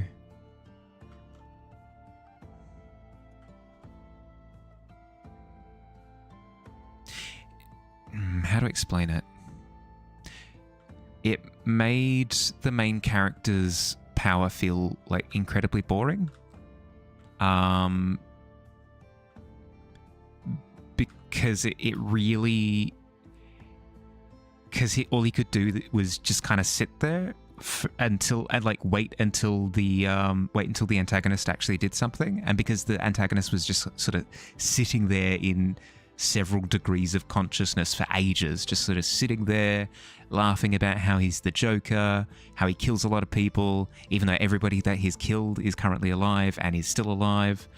It's just, I don't know, it ground all of the tension to a halt, which maybe wouldn't have necessarily been the case if the protagonist's power wasn't as passive as it is, at least for this set of episodes. So maybe it's not a problem that follows, like, that keeps going. Like, maybe there will be more tension because it feels like the protagonist does have options at all times. But it just so happened to be that with this particular fight, with the powers that he had at the time, it just felt like a whole bunch of waiting around for no reason.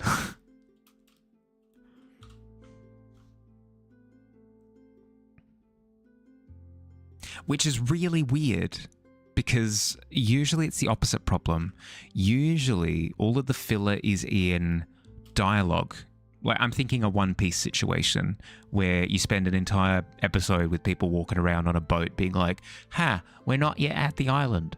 Do you think we're going to get to the island soon? I don't know. I got to do some fishing. Oh, that's some very good fishing you're doing. Do you reckon we could get more food on the island that we're going to... And it does that for the entire episode. With this anime, it's the complete opposite problem, where all of the dialogue is incredibly captivating. Like, I'm incredibly invested in all the dialogue that's going back and forth, like a lot of character building, a lot of like sense of world building and tension, and like, what decision are they going to make moving forward, and like, I wonder what that character's like personality is, blah, blah, blah. And then as soon as it hit the fight scenes, it's like, boom, immediately, like, ground to a halt. It's fascinating.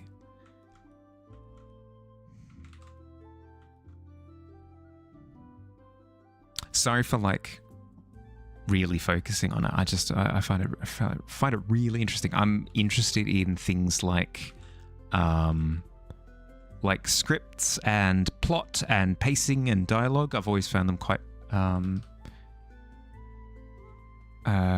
interesting. So seeing this show have an opposite problem to the usual problem is quite cool even.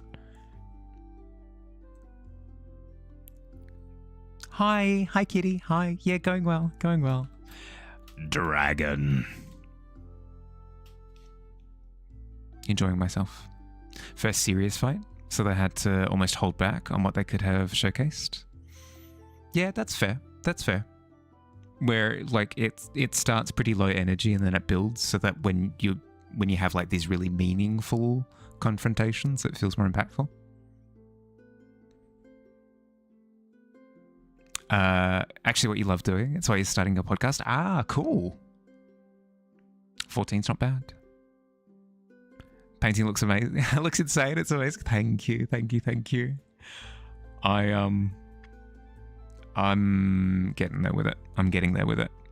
I have a love-hate relationship with it. I'll say that much. Thank you for the compliment. I appreciate it.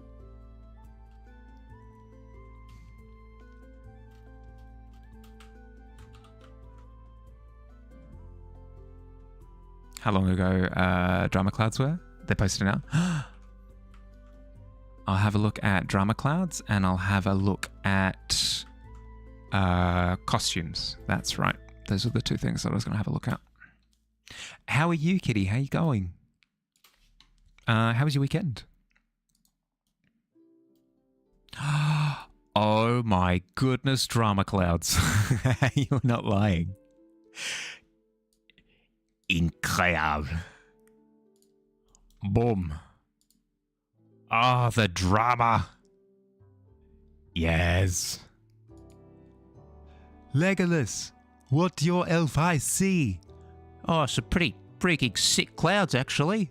Really? Yeah. Oh, they're all like crimson and like blue and streaky. And probably means that like a battle was fought or something yesterday. I don't care. The clouds look cool.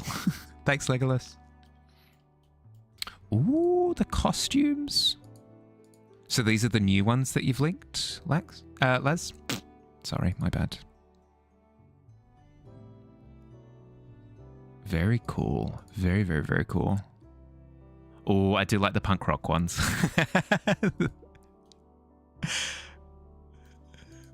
Very statementy. The cathedral ones look pretty cool as well.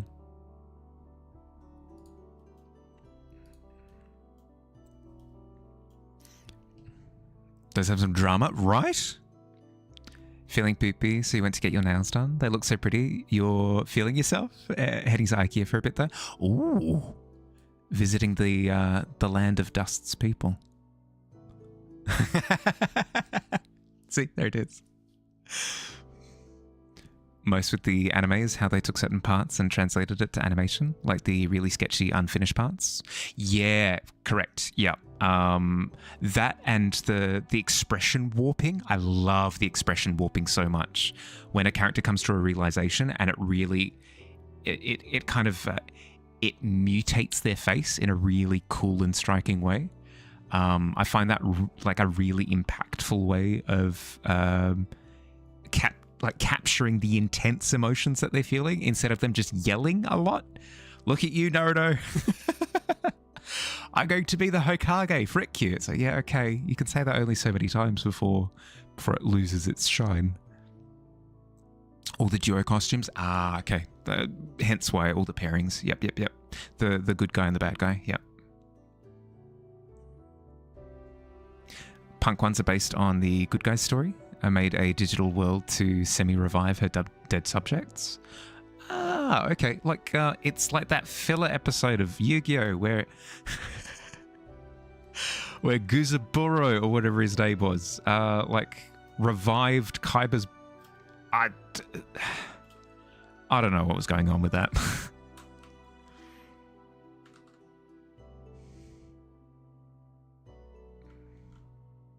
Digital world, revive dead son, something, possess human beings, world domination. I don't know, man. I was technically there. I was technically watching it. Something like, yeah, something like that. You used to work at the Ark, yeah? So it's always weird to go back to visit. Yeah, that would be a weird feeling. I imagine it's a similar vibe to like going back to the school that you went to. Like I remember, I think it was like 4 or 5 years after I graduated. I went back to the school campus for some reason. I can't remember what, like visiting a cousin, whatever it happened to be. I can't remember. And it was incredibly weird. It was incredibly like I was stepping into like hallowed ground or like forbidden ground or something. Like I was stepping into like a graveyard or something that I wasn't supposed to be in. Definitely weird vibes. Definitely incredibly weird vibes. And I'd imagine it would be a similar feeling for old workplaces. I have thankfully avoided that experience, so I can't speak to how it would actually feel.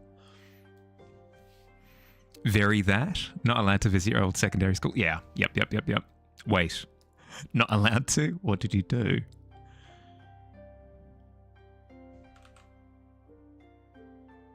You didn't, like, explode the school or anything, did you?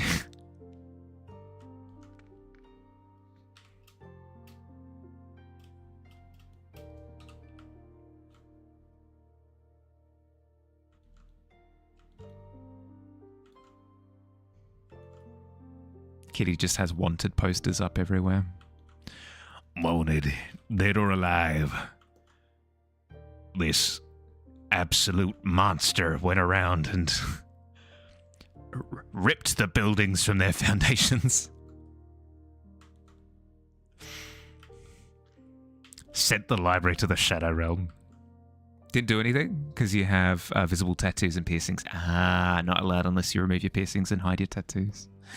Right, okay, way less malicious than I was thinking. Yeah, okay, cool.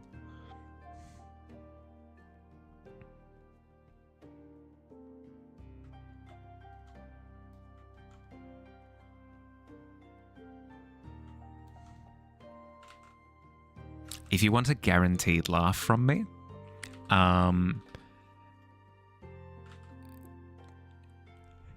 use a bit of contrast. Establish something as being absolutely horrifying and then describe the least horrifying things of all time. So say something along the lines of, yeah, I've been banned from that establishment. Why? Well, I was littering. I accidentally stepped on somebody's toe. I took too many napkins from the napkin dispenser. I left a straw on the table. Oh my god. You're a monster.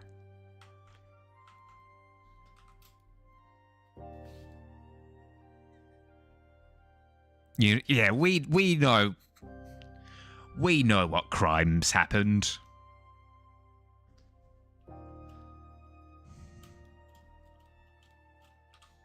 Isn't that exactly a movie? Wait a second. I know what you did last summer. Yeah, I knew it. There is a movie called that. There we go. Boom.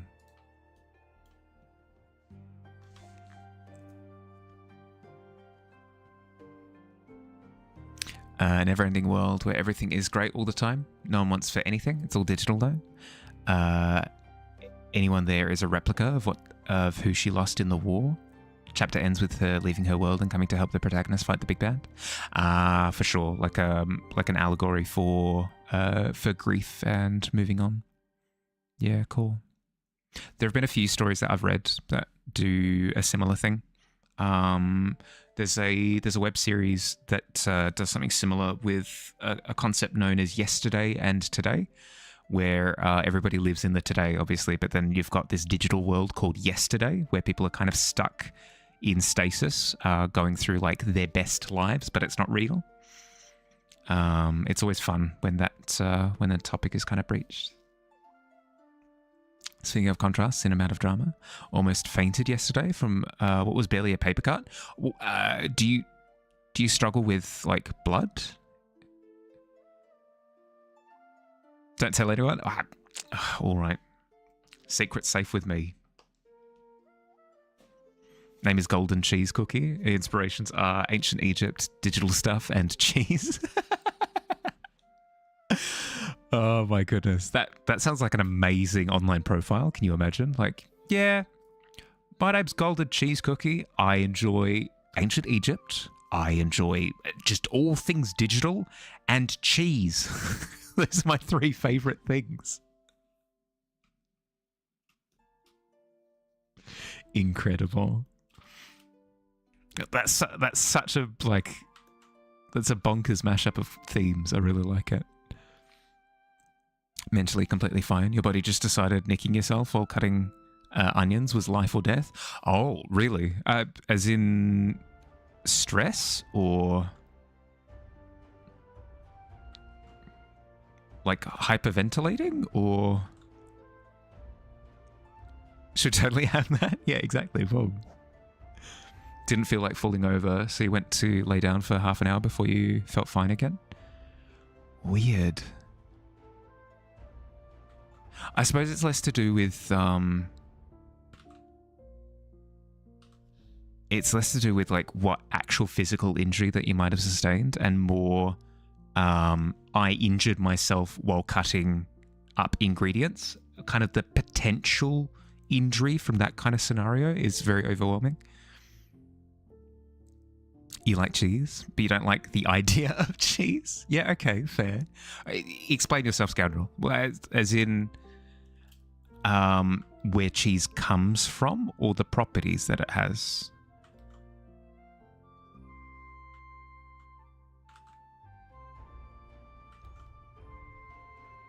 Because no, I can see that the process. Yeah, I can see that. Like the idea of cultivating like a cheese colony, but basically fermenting milk.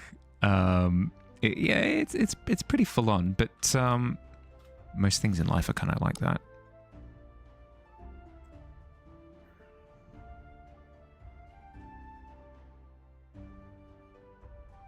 Hadn't eaten much that day, so probably didn't help. Felt so overdramatic, feeling faint over something that had almost stopped bleeding by the time that you got a Band-Aid on it.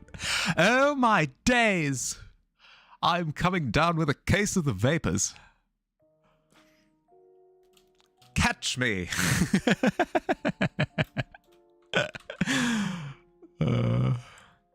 Superman? What? Superman, it's just a paper cut. Aye! The Discovery cheese was a rocky road. Yeah. Well, you have to go through that mental journey for fermented things, for non-poisonous things. Can you imagine how many mushrooms people had to go through before they figured out the ones that don't kill you? Final Duo is hopefully coming out in October. You so hype?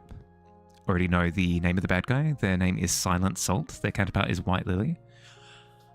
I don't see the matchup between the two, but maybe it's not that their themes match up per se, but maybe their visual designs. Hello? Nevins, hi, welcome. How you going?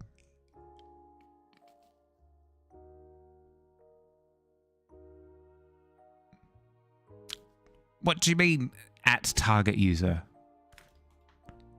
That's so... Excuse me? Tavern? You drunk? Yeah, let me try giving you a proper shout out. How you going, Nevins? How's your stream? There we go. The heck? Tavern. What have I told you about drinking timer juice on the job? Had a tough day. And not that you're about to dump it on anyone's chat. A very welcome, gentle distraction. Thanks for the opening of the tavern this evening. No stress at all. Hey, I won't ask how you're going, future-proof. I hope that you're resting up at this point.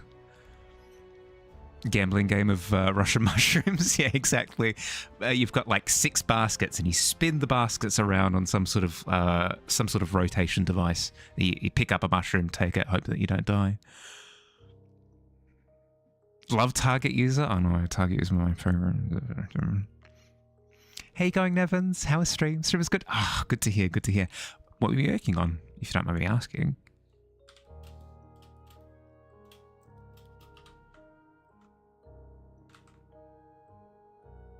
Hashtag percentage game percentage. It's your favorite game. I know. Tip top of the pile, isn't it? Friendship was dissolved by miscommunication, feeling extra ADHD when things like that happen. Just need a reset. Yeah, fair. If it helps at all, the feeling will pass. The feeling will pass. It always does. How's my day? Yeah, my day's doing well. Doing well. We're approaching 5 o'clock. So approaching evening. Mostly just been streamed so far today, but I've got some cooking to do after this. I need to cook up some chicken, I think.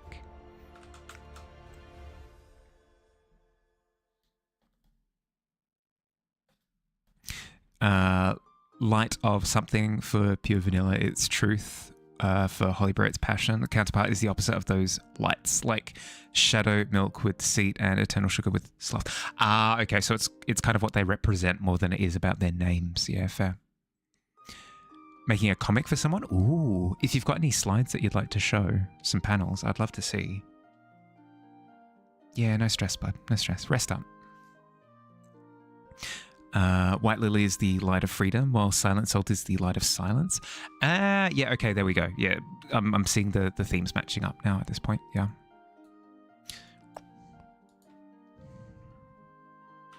Adds in 2.5 minutes. Yeah, okay, Tavern. I'll keep on top of it. Thanks for letting me know. Yeah, send a link through. We'd love to see.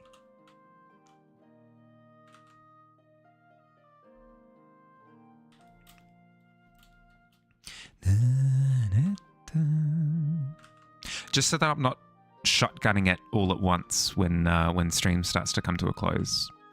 Just a gentle reminder to everybody that if you're wanting to get a piece in, whatever kind of piece it is, whether it's crochet, drawing, painting, music, dance, whatever happens, any sort of art, photography, for the prompt for this month, Smaugust, anything dragon related, we've still got a few days. It's ending in like 4 or 5 days, so make sure to get your pieces in before that time, in order to get VIP in chat for the following month. It's not needed. Like, if you've got an image that you want to work on for the next couple of months for this prompt, by all means, please, by all means. It just means that you won't have VIP in chat. Like, it doesn't do anything. It's just a little simple thing, so don't stress about it too much. But yeah, just a heads up so that the day doesn't just surprise you out of nowhere. Trying to pull out. Yeah, no stress. Take your time. You're good. Ending pretty soon. Yeah, in 1 minute. There it is. It's not entirely true. I'm going to drag out a couple of snoozes, so I should be going for the next like 15 minutes or so. But still, wrapping up pretty soon. 5 minutes scribble. Yeah, okay. We've got 5 minutes. We've got 5 minutes. Save this for now. Open a new one. 1000 by... No, not 7 by 7. What would you like, Fields? What would you like as your 5 minute scribble? Ooh. Ooh.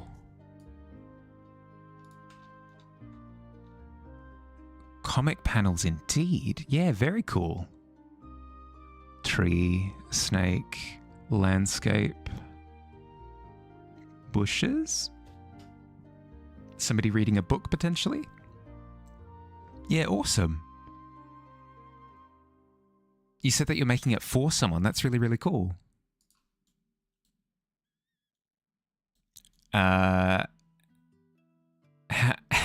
our first For the King playthrough went? Yeah, could do. But you added a kappa at the end of that, which makes me think that that's not what you want. You're going to let me know soon.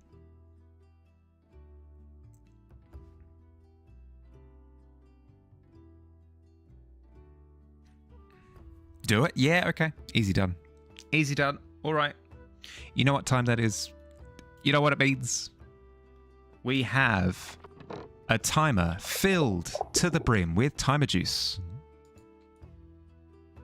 And we've got 5 minutes to do this. On the correct layer, got the correct tone. Cool. Let's go.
feather in the hat.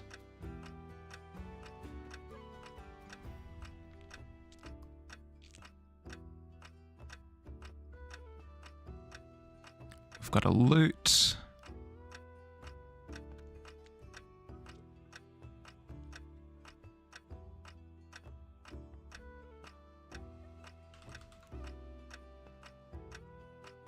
And then, most importantly, we have... How are we going to do this?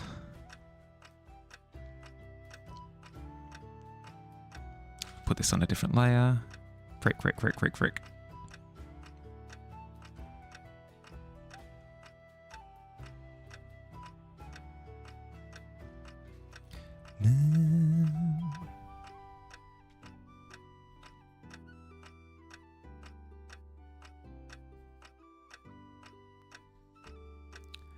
Da, da, da, da.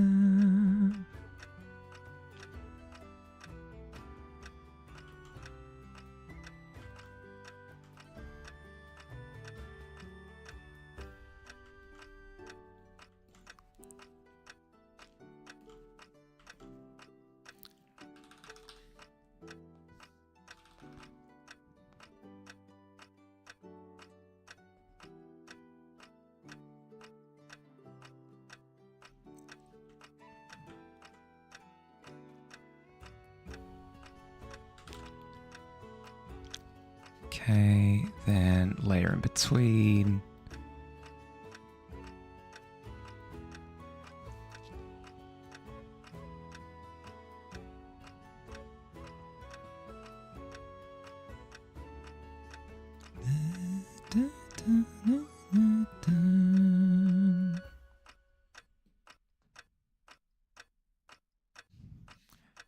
And then green.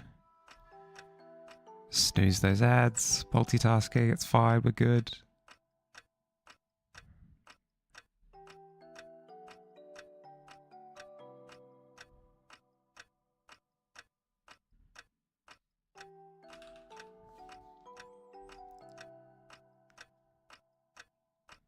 We've got musical notes coming out of the bard.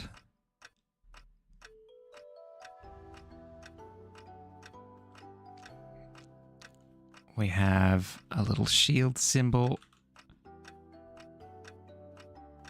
above the tank.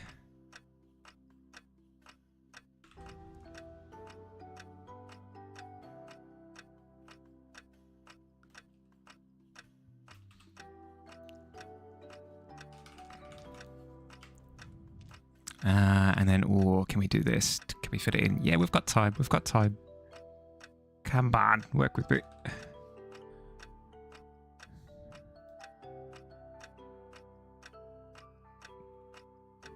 Doom.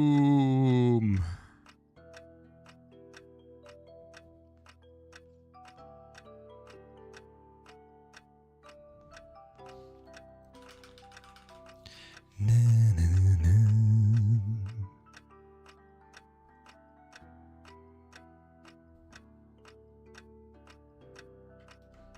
What do you reckon, Fields? Does this pretty accurately describe how the end of For the King went?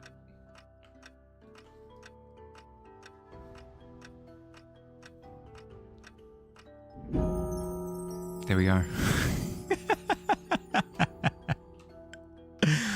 And then we both got absolutely freaking obliterated. And then sign it in red.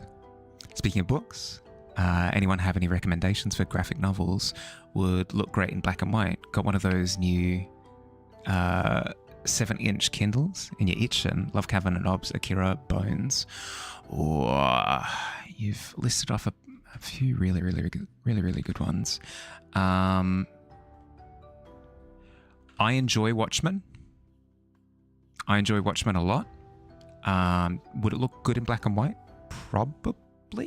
I'd imagine so.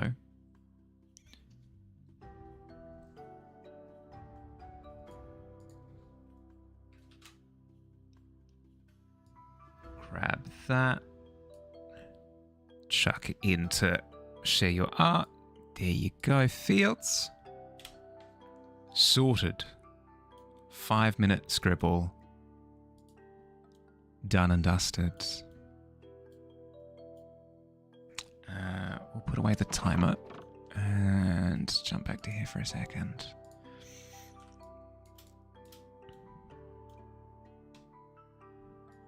But yeah, Nevins, thank you for sharing. My goodness, words are tough. Sorry for the sorry for the interruption. I had to get that 5-minute scribble done. I'm sure you understand. Add it to the list. Give it a look. If it doesn't seem like your jam, by no means feel obligated to get it. But yeah, I'm quite happy with how the dragon's coming along. There are a few things that are irking me still, like the claw is a little bit too one color at the moment. I need to draw out other tones because otherwise it just doesn't match the vibe of the rest of the piece. I need to finish the sky, obviously. I need to finish the lava, and I'm still not 100% sure on the render of the wings. But I can always ruminate about it between streams. Before stream ends. It is about to. Pick a number for you. 8. There you go. It's always my go-to number because my name used to be Mihaly with an 8 at the end of it. That used to be my profile name. Always the number that comes to mind. You're going to give a few? No. Please don't feel obligated to do so. No, please. I really appreciate the sentiment. I really, really, really do. A 5. Oh, with a 5. That I can follow through on. There you go. To the pit. Future proof as well. Welcome to the pit. Teary tear. 13 is not a trip to the pit, unfortunately. Sorry, bud. But yes, all in all, really, really, really happy with the direction of the dragon. Especially comparing to the glow stick. Comparing to the glow stick, oh, it's like a night and day. I repeat, anytime I feel like I'm struggling with the dragon, just go back to the glow stick. Immediately it freshens everything up. It's just, it's so good. But yes, 20 seconds left on the snooze. Okay.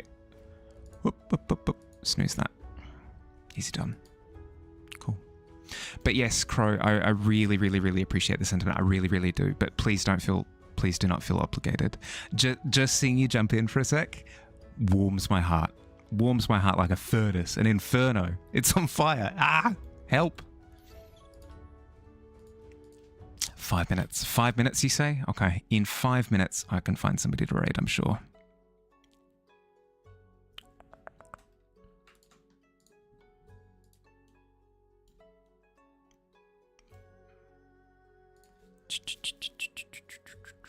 Doing a little bit of perusing. Don't mind me. Ba-ba-bum.